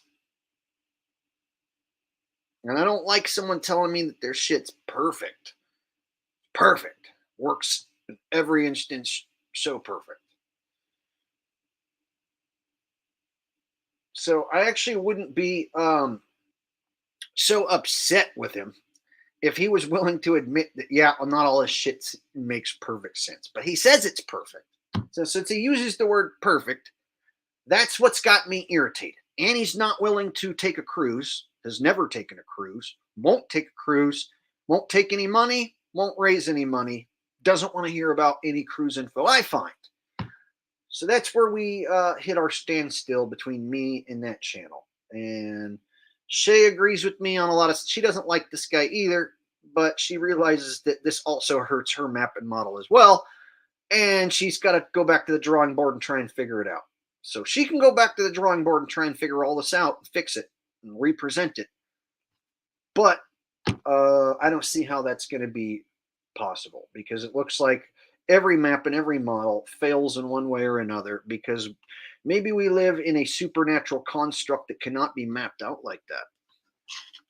Maybe the sun and moon are beyond our comprehension, and you can't just have, something that looks like Pac-Man shoot across the screen, call it not Pac-Man, and say it works perfect. Maybe you can't just go to ports.com and show me some hearsay and call it a dateline deception. So I want to see someone prove the damn dateline deception. I want to see somebody prove their map and model and get it to work, damn it. Get it to work right. Get it to where I'm like, holy shit, all my qualms have been solved. I have nothing. I got nothing. If you can get it to where I got nothing, then maybe you got something. Valerie Lane says, 2 sons. Holy shit, no one ever thought of that before. Give her the grand prize. Model it up, sweet cheeks. That's what Q&F says. Model it up. Let's you build a map of your own. So what I love about Q&F is that he goes against all maps and models, including the globe. And if you go to Q&F's channel, he's in a war with Fight the Flat Earth Craig and Micktoon, who are globe cucks. So if you look at Micktoon and Craig, you have to ask why they're interested in Q&F's channel. Why is that the guy they're most interested in right now? More so than even me. They've left me alone, and now they want Q&F. So Q&F has some videos where he shows that when you model up the globe and you point lines from the globe to stars and celestial bodies, that different locations don't triangulate to the same spot. So we get the same issue with a globe on Q&F's videos if you go watch. And I'm not here saying he's got it all figured out and he knows everything, but he does some good stuff modeling the globe and showing that when you try and look at a specific star or a specific celestial body like the sun from the earth, you can have all these different angles that don't match up and triangulate at the exact same moment. So you got people seeing the sun in different spots all over the world that don't triangulate, which is also a globe debunk. So right now, Q&F has Craig and Micktoon up his ass, and we're waiting on Craig and Micktoon to make a video debunking Q&F, or trying to debunk Q&F, and it's been about a month in the making.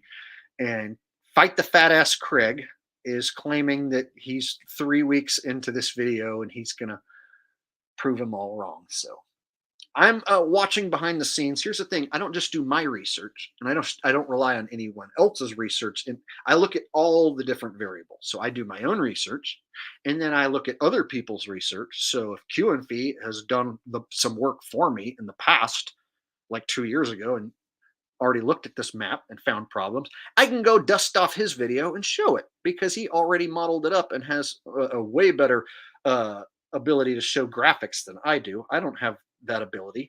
I can share a video, but I don't have the ability to build you a model in cyberspace with all the graphics like that. That's just not my strong suit. So I was asked by FPV Angel why I would watch a guy like Q&F and why am I not doing my own research? And the answer is I watch people and I do my own research. Part of my research is watching other people. So I would suggest that if anyone wants to check out Q&F's channel, that you go check it out, and I'll give him a quick shout out right here. And he's the next guest who I want to have. So I invited him on my stream. He said he'd do it, but now I need to get a hold of him through email. So I'm yet to talk to him through email, but I invited Q&F to come on my next stream, or in a future stream. So here's his channel here.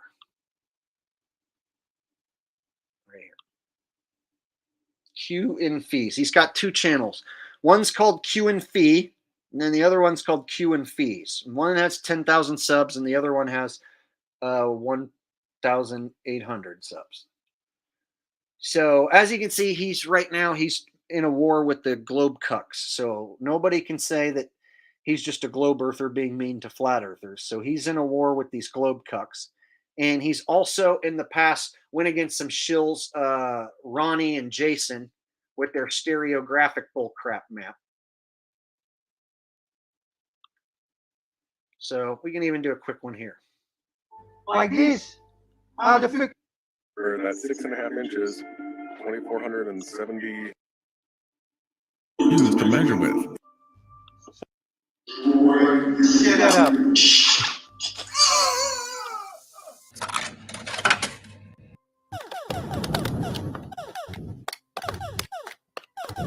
We will destroy you.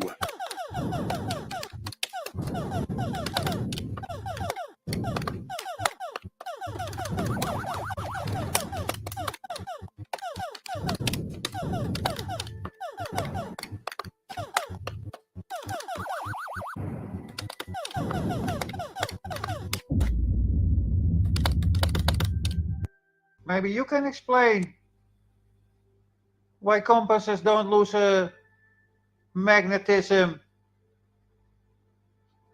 the farther it moves away from the pole.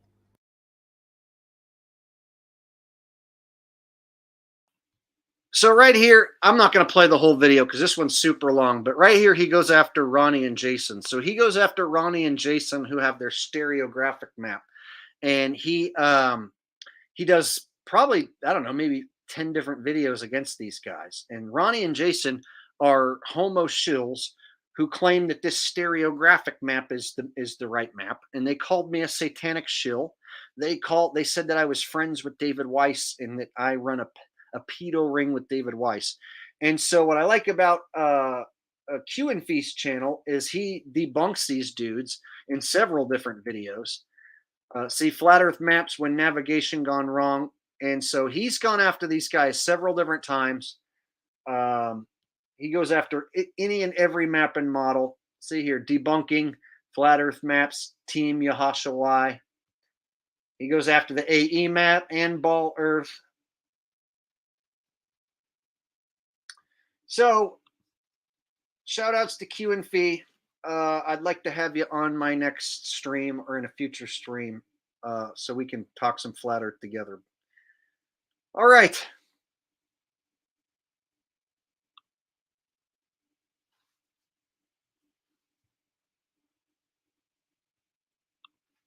Alliance Creed says Q and Fee has a smorgasbord of earth debunks.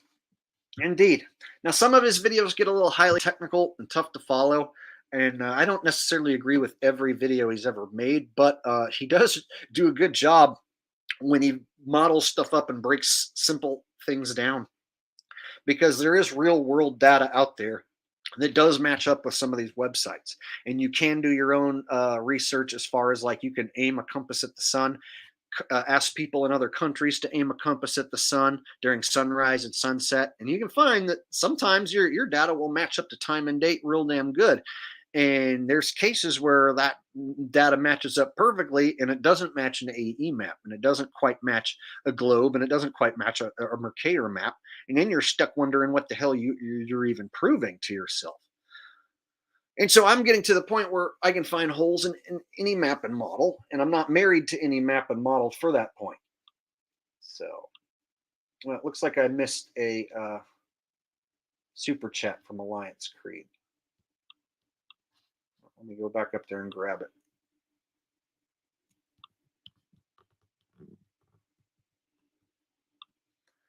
Q and Fee is a great find, Jake. Thanks again. Yeah, he's been around for years. So if you go back on his channel, he has debunks against Antonio Subarats. If you guys remember Antonio Subarats, like he was heavy in the game at one point. See, these flat earth characters, they come out and not all of them make it. Not all of them work. And then they get, some of them like get fired or come up fake dead. So Antonio Subarats is another one that claimed that he made a perfect working map and model, and Q and Fee just took him apart over and over again. And when you go back and look at Antonio Subarats, he was in a relationship with Patty Steer and drank his own piss, and then he died. I think he might actually really be dead, because when he was getting unhealthy, you could see it. You could see him turn into a skeleton. So I think Antonio Subarats ate a shit diet and drank his piss and died. Is what I think happened. So I think Antonio is actually dead, because he looked like a pile of bones and shit before he died. And 5 years ago, he was still looking in good shape. And towards the end, he looked terrible. And So you can go back and find flat Earth characters from 5 and 6 years ago that Q and Fee has taken apart. So you can go back and get a flat Earth history lesson at the same time. There's a lot of history that people were late and didn't see, characters that you might not know or remember. But I've been around since January 2016, and I know all the characters. I know all of them. And I remember all of them. And with a little refresher, sometimes I can go back and find gold nuggets from the past where shills exposed themselves many years ago. And so I've seen videos years ago that I have kept cataloged in my mind all this time. And so when somebody comes up and says something, I can go back, find an old video, dust it off, and show everyone. Jonna says, great work this evening, Jake. Thank you very much, Jonna. I appreciate that. I appreciate that. You're a sweetheart. I appreciate the donations tonight, you guys. I know I've been going through a lot of information, and it could be maybe a little dull and a little boring for those of you who, if this is not your favorite topic, it might be a little overload of information. So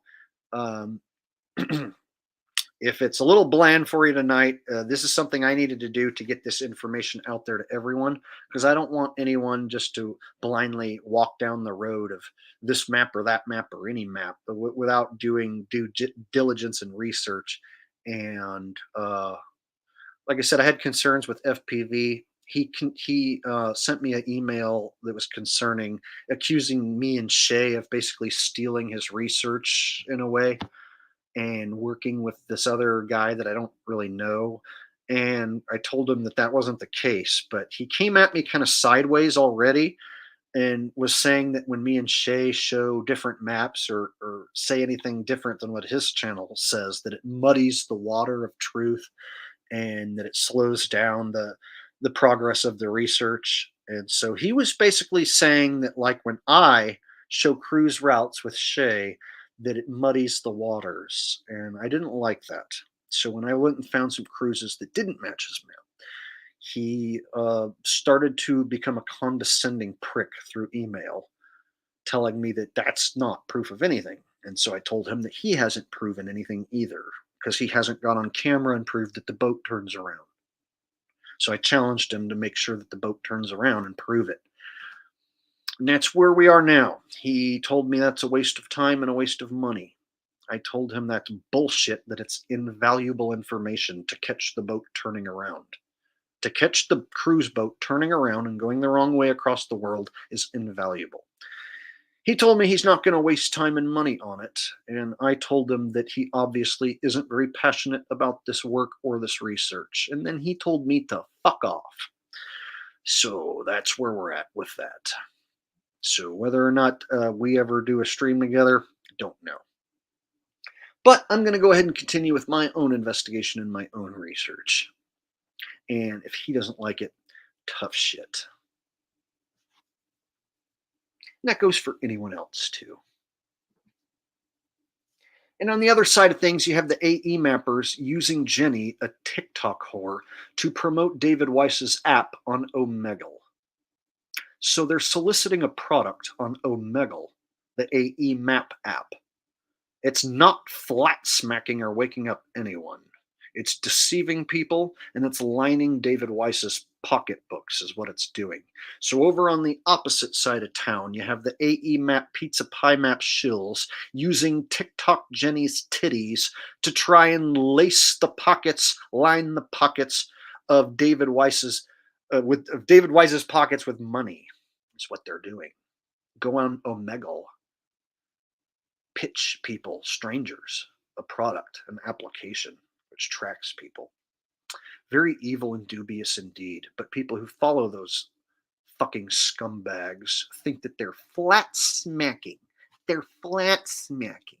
And they're waking people up with Jenny's titties. Anyone following that crew over there, you're going to deserve what you're going to get with that crew. You're going to go in circles and get nowhere. So if that's the crew you're going to run with, good luck. Rose says you missed Javid's super chat. Oh, damn it. Okay, let me go back Go back. Is it past Jonas? There it is. Got it. Rose Bellman, Javid is a favorite. So Javid says Rose Bellman, Javid is a favorite? That's weird. Okay, thanks, Javid. Did I miss any others?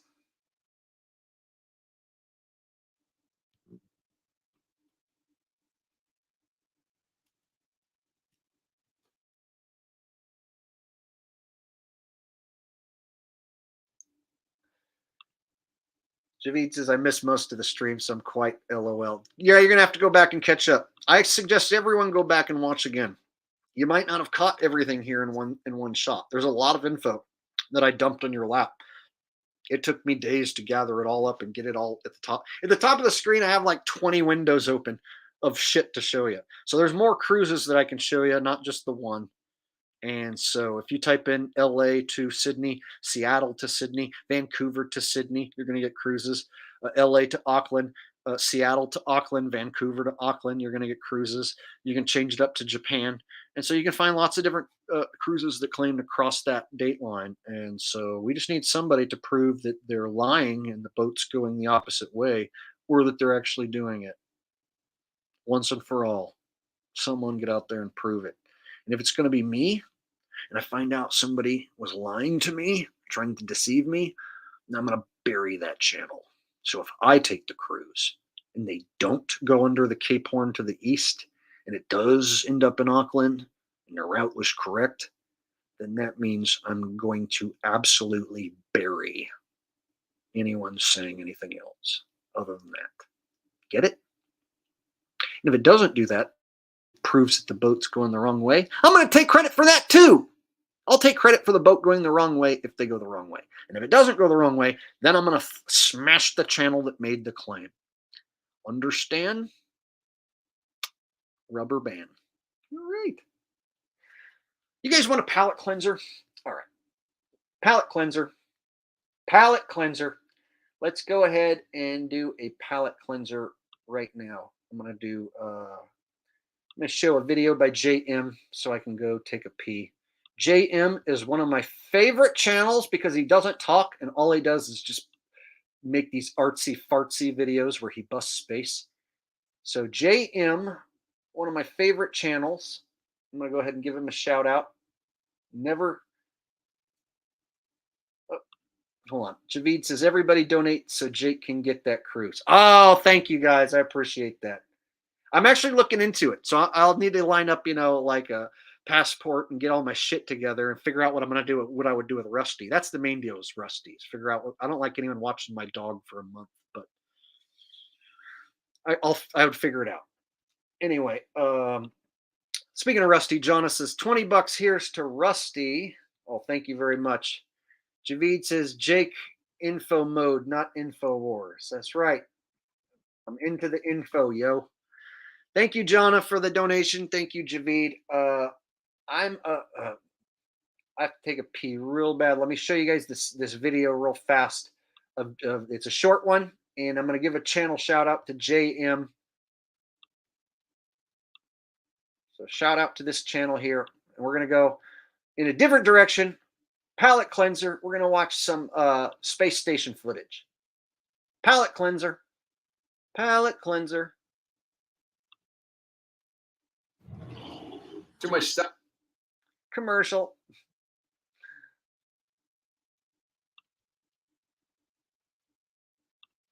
All right, let me bring it up.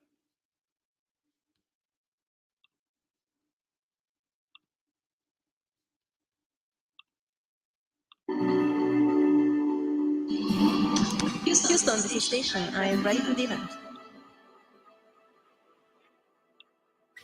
Buy some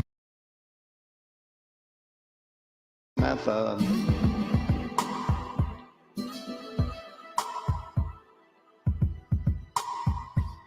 Station, this is Houston ACR. That concludes the event. Thank you.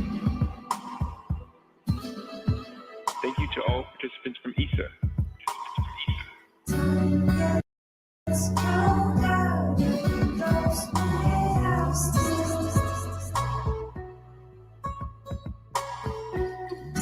Yes,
All right, guys. So if you enjoyed that, that's the type of content JM makes. I've given JM a shout out before.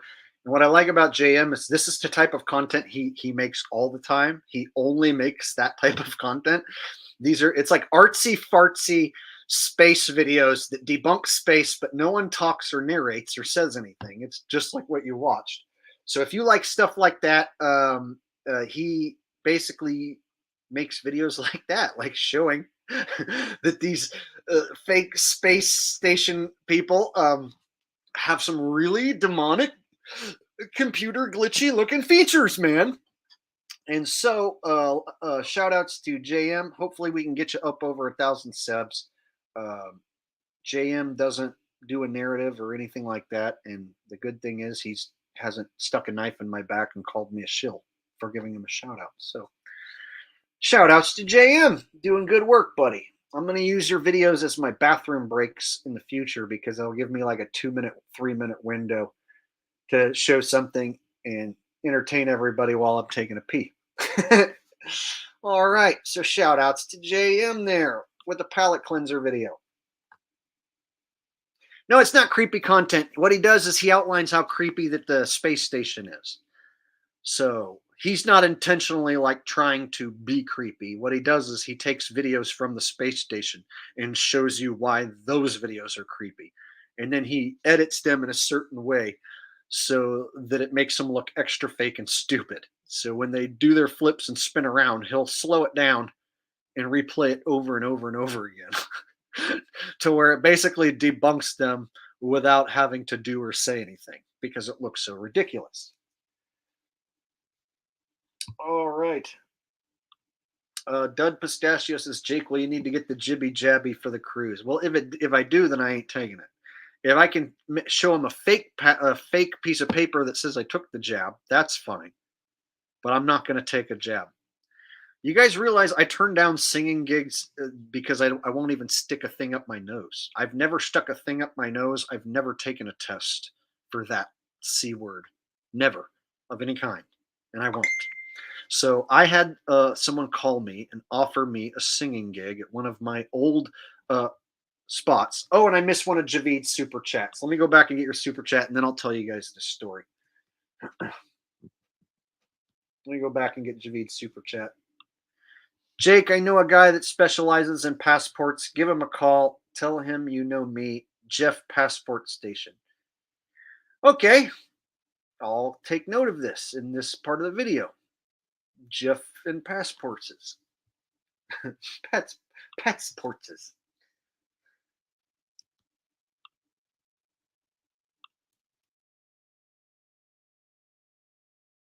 David says, on your last stream, you played a Joe Biden song you made. Dude, it was really good. It was too short, though. Joe Biden loves touching little children. Yes, that is an original song that I wrote. It's a short video, but I didn't want to make a long, drawn-out video where Joe just touches kids the whole time. The whole point was to show videos of Joe touching kids inappropriately and have it be not inappropriate enough that it could slip by as a music video and people would actually watch it and see what Joe has done. So a lot of people have never went and watched the creepy Joe footage. And so I wanted to make a music video that would entice them to keep watching. And at the same time, it'd be enjoyable music while you're watching something extremely creepy. And so the trick was for me to write a sexy song and have the subject be Joe Biden touching children, which is creepy and terrible. So thank you for the compliment. I'll maybe play that here at the end of the show. So I had a nursing home that I used to sing at and have not sang at in like 2 years call me and say that they're allowed to book entertainers who are un-VA-XX. And she said, are you willing to just take a test before you come in? I said, no, I'm not going to do that. So no gig. So they're okay to book an un-VA-XX person, but their corporate still says they have to test. No dice. And I told her this. I'm not going to stick anything up my nose because A, I don't trust whatever it is I'm sticking up my nose. But B, if it says that I test positive, it's not going to matter how good I feel. You're not going to let me do the gig. So I'm going to be dressed, ready to sing, have all my shit, my equipment, and you're going to turn your back on me and not let me in the door. She's like, yeah, apparently if you did test positive, we wouldn't be able to let you inside. I'm like, I know. So someone can test positive and feel amazing, feel not sick. Do you agree? She's like, yes, I see what you're saying. Okay. So basically, someone can show up, be ready to sing, and they can say, stick this up your nose. And you go, whoop, stick it up your nose. And then they're like, oh, you have the C word. And you're like, I feel great. And they're like, sorry, you can't come in here and sing. So that means I drove to the gig with all my shit ready to go, and I won't get to sing it or do it or get paid. Now, we all know that you can test false positive, and we've heard stories of people testing positive in the same day as testing negative and positive multiple times in the same day. So why would I set up a gig that can be ripped out of my hands and stick something, a foreign object, up my nose? And just have that moment in general that makes me uncomfortable. I'm not going to do it. So the moment they say, do you want to take a test? And I say, no. And you really want to know what it is? I don't want to have me show up feeling good, ready to rock and fucking roll. But I got to do this medical procedure, and you're going to look at me weird and treat me weird if the results aren't up to what you expect. That's not going to happen because it never happened before. I showed up, I sang, they loved me, no one ever got sick and no one ever died.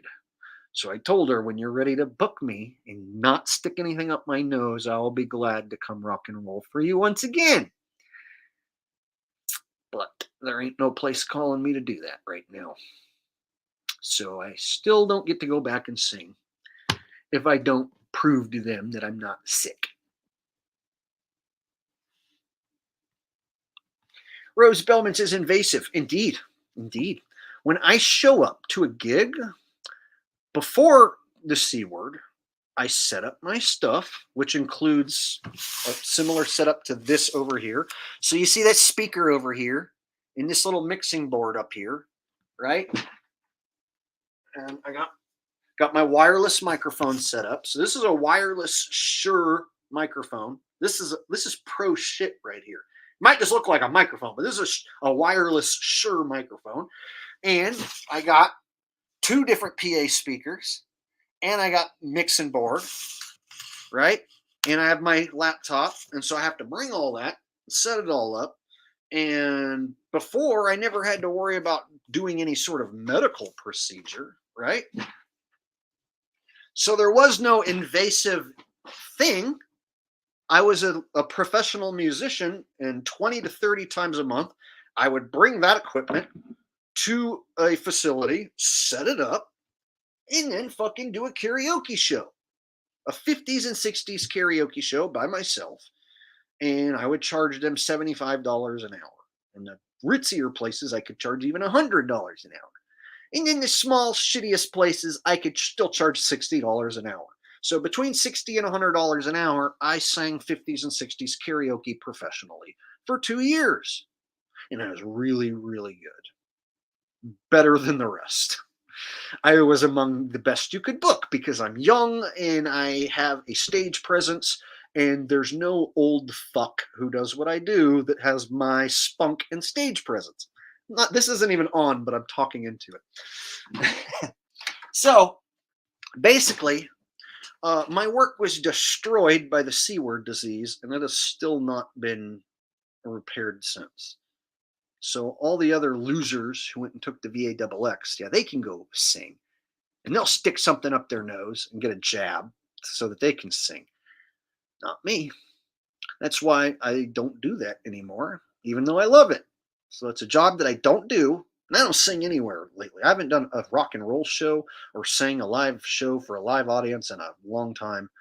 The only live show I've done is a little karaoke, like in a bar. That was it. So I miss it. I miss it quite a bit. I haven't been able to have a live show setting in a long time, and Sucks. So to get the call and them say, hey, can you come back and sing? And you don't have to be VAXX, but you do have to stick this up your nose. No, not gonna do it.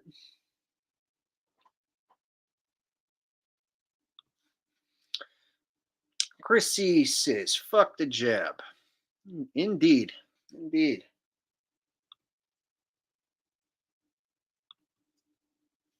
So when it comes to my professional singing job, people don't know how much I have stuck my, well, I've told you guys, but the world really doesn't understand how much I've stuck to my guns. I stuck to my guns every bit of the way. When it comes to my professional singing job, it's gone. It vaporized. I'm yet to return because of how much I stuck to my guns, which forced me to have to make a living through YouTube and slamming slot machines. And so I have this weird life that only I have, where I make enough money doing this on YouTube and slamming slot machines to stay afloat and not have a regular job, no boss, to where I can work on flat earth shit all week long and still pay my bills and not be a shill. I'm not rich and don't do very well, but I make it. I make it. Somehow, some way, against all odds, I am a professional YouTube slot slammer, former professional singer. Andrew says, Goyam TV, Handsome Truth will be more reasonable. Yeah, that's something I've been meaning to look into. I've been on this kick looking at research for the last week lately. So basically all my time has been invested into this. And I was going to go live yesterday, but just didn't have all my websites and shit together, and I was tired. So I was going to do the stream yesterday, but I finally got everything together. And you see how much information it is that I had to cover. So and I didn't practice it. I don't practice shit, and I don't have a script. So I just had to like have it in my head and then just do it. And I think it went pretty well. But I'm going to have to check out your Goyam TV Handsome Truth shit. I think Shay said that she made an account or checked it out. Pretty sure Shay did. Thank you for the donation. I think I missed one from Jonah as well. Let me go back.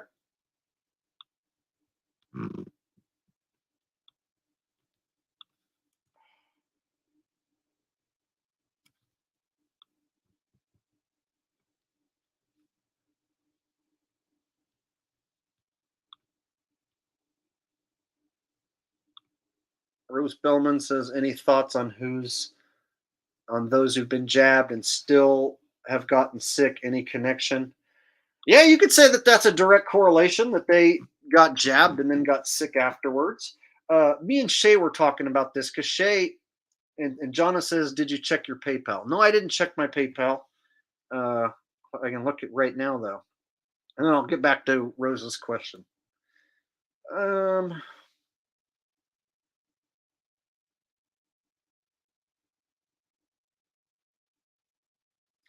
Holy crap. Jonna with a donation. Wow. A huge donation. Thank you, Jonna. That is extremely kind of you. And she says, hi, Jake. Hope all is well. This is Jonna X from Los Gatos and Rose Bellman. We have been very busy lately, and we are unable to make the late spring date for your performance at my sister's house in Reno. We still want to hire you for a performance of music and comedy. We want to gift you $300 performance fee for this time. We would love to hire you in the future for either Reno or Los Gatos. We have been very busy. We love watching your shows. Thank you, from Jonna and Rose Bellman. Jonna and Rose Bellman. Wow. Very, very appreciative of the generous donation. And we did have a show set up that you mentioned, and I figured that something must have went down because I haven't heard from you about an exact date. So whenever you guys are ready to have me come do a live bass and comedy show for you, we'll definitely set something up whenever you're ready. You guys have both donated so many times that I'm basically to the point where I would feel guilty even charging you, and that I'm willing to come do it for free at this point, because you've donated so much over the last year, both of you, to where I would feel guilty charging you for a show since you've donated so much. So I feel like, since you show up to all the streams and donate, that if you want me to show up in Reno or Los Gatos, anywhere in California, Nevada area, I'll be there, and I'll bring the bass and the karaoke tunes and some jokes, and I'll give you a free show. All right. You've already paid my performance fees and given me donations to where I wouldn't feel right trying to double charge you again.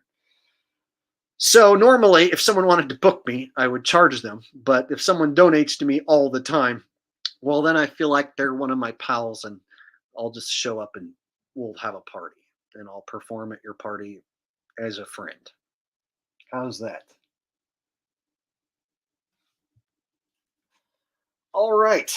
So what was I going to say? And thank you very much for that donation. That is extremely kind and generous of you. And thank you for being here today. And I'm glad you enjoy the stream, and that it means enough to you to donate. So, God, what was I going to say just before that? Forgot.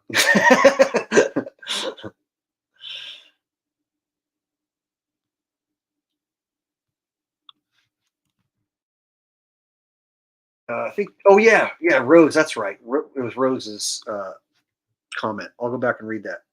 Javid says, thanks, Jonna X. Get Jake on that cruise.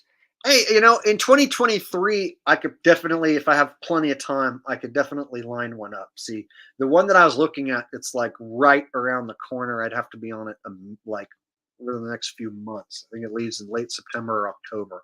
So I don't know if I'll be able to make that one, but I would like to take a cruise because I've never taken one. So if I could take a cruise and prove or disprove some flat Earth stuff at the same time, maps and models, what have you, sounds like a double whammy win.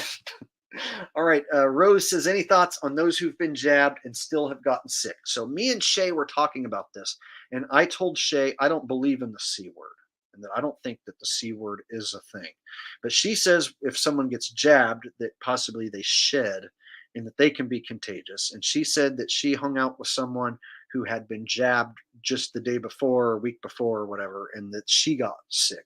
And people in her family hung out with people who were jabbed, and that they got sick. So she was making a correlation that healthy people who are not jabbed can hang out with somebody who has been jabbed, and that they can get shed upon and then get sick.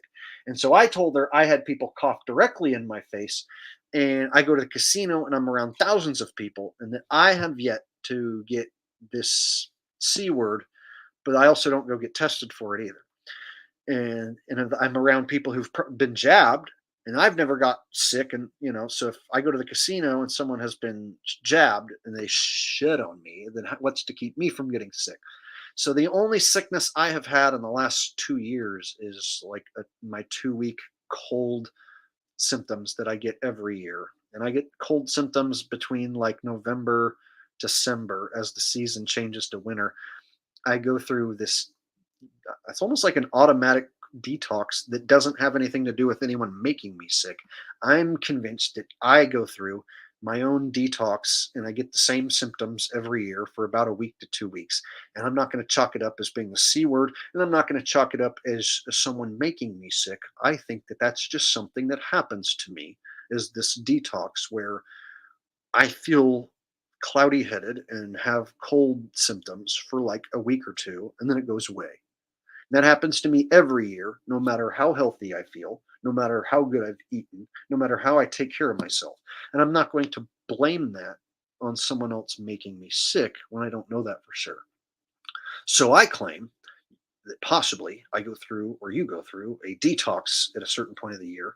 And rather than claim someone made you sick, how do you know that that's not you naturally just having your detox? But everyone has their own different, sicknesses and ailments and shit that's happened to them, and I'm generally extremely healthy and unsickly, always feeling great. In fact, the only time I feel shitty is when I drink and smoke and take mushrooms and stay up all night long.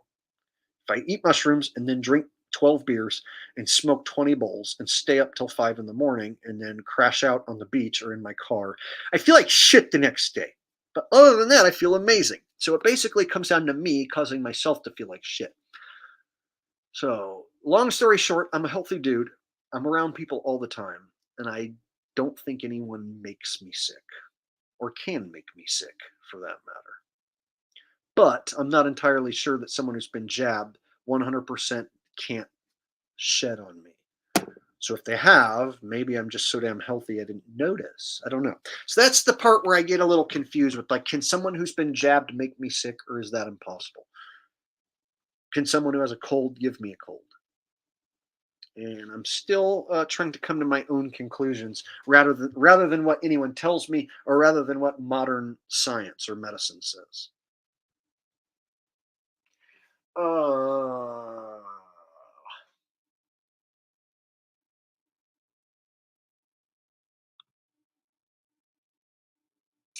So there's that.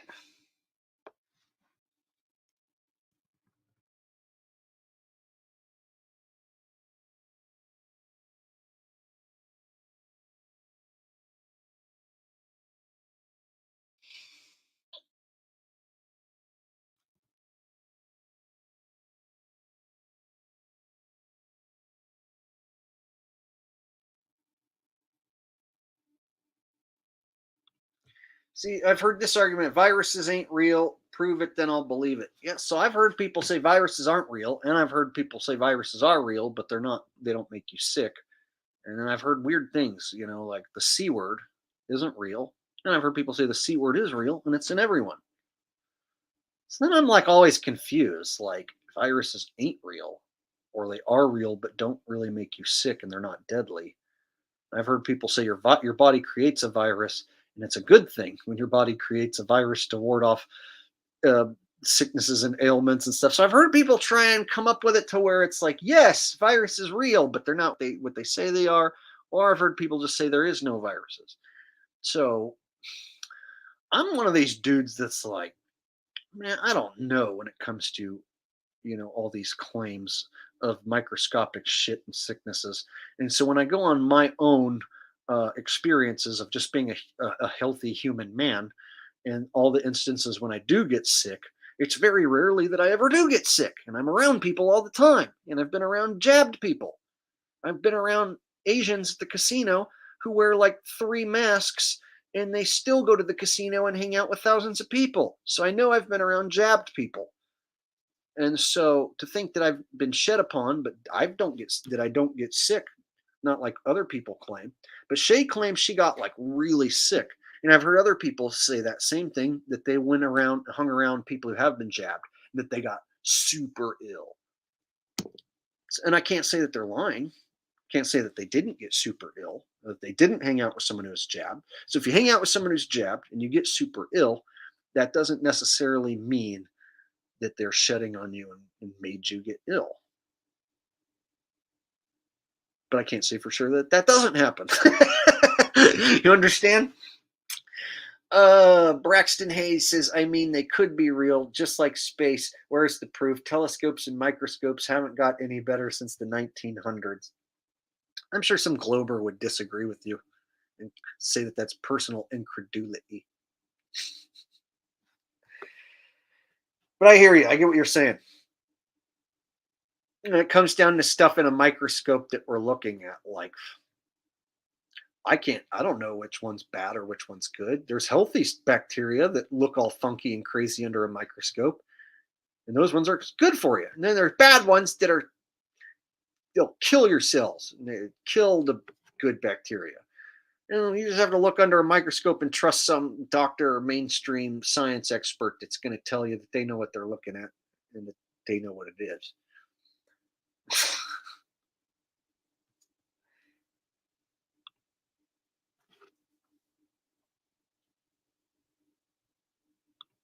Anna says, I haven't been ill for ages and everyone else jabbed. There can't be shitting.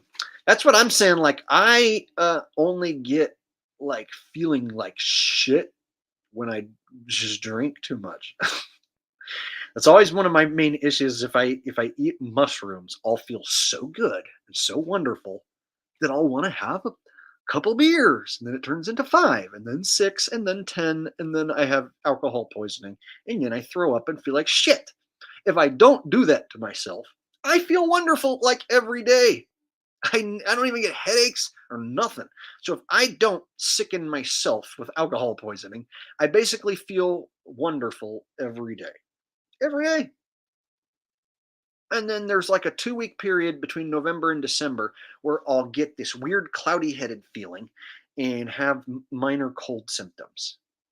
So my cold symptoms when I were a kid were different than the ones I get now as an adult. Now as an adult, like I get like a bit of chest congestion and I cough up some phlegm and it's like green and chunky.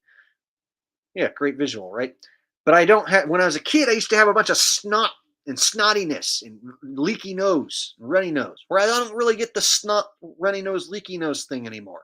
So when I was little, my colds were all snotty, runny nosy shit. But now my cold is more like this weird, cloudy headed feeling and like a body like high that is weird and doesn't feel right. And a little bit of chest congestion, and I'll cough up some green shit. And that happens for like 2 weeks. And it's like when I smoke weed, I won't get regular high. Like when I have that feeling, that cold feeling, that cloudy headedness, I'll smoke, but I won't get regular high. It like screws up my high. And it finally will go away after like 2 weeks. But I'm not sickly to where I'm like unable to function, and I'm not throwing up, and I'm not bedridden. I'll just walk around feeling weird, coughing up some green phlegm. So for 2 weeks every year, no matter what I do, no matter how healthy I keep myself, no matter who I hang around with or what I do, I'll cough up some green shit and then fucking feel cloudy headed and weird. And then it goes away. That's the only thing that happens. Other than that, I don't ever get sick of anything. So I'm one of those people that always feels damn good. And the only time I feel like shit is when I do it to myself. Then there's that 2-week weird cold deal like I just described to you. And that's it. It's like the same cycle.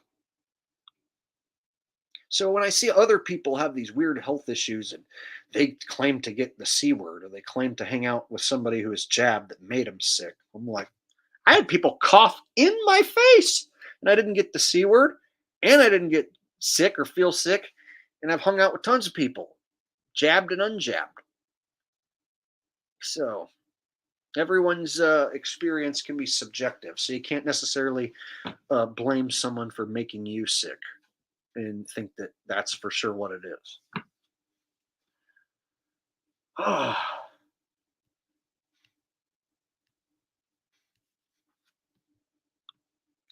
Sybing says they've done tests with a group of sick horses, flu, I think, coughing into a bag and putting it on the heads of healthy horses. None got sick. Interesting. I've not heard of that exact example before.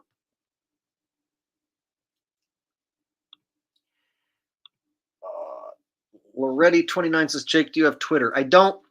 I don't have that much of a social media presence. I have a Facebook, and the only thing I do is promote this channel. So on Facebook, I don't talk about my life or drama. I literally will say, hey, I'm live streaming today, and then I'll post the link.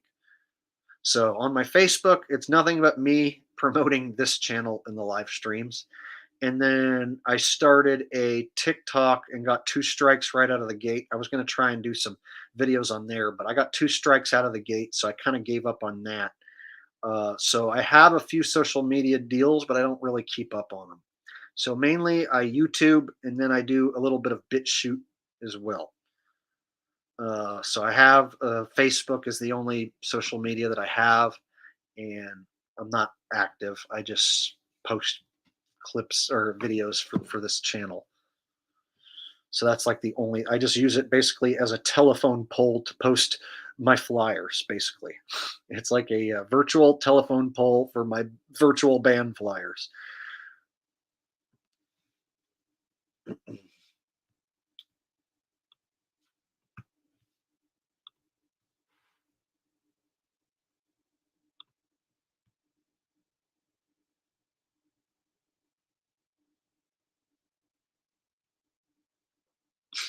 Mr. Cases, they put bags over ugly horses' heads and they still got laid. That's a good one. That's a good one. Hopefully we can all get a smile out of this stream here. Okay. So, yeah, Braxton, I know that's a good one. Simon like that.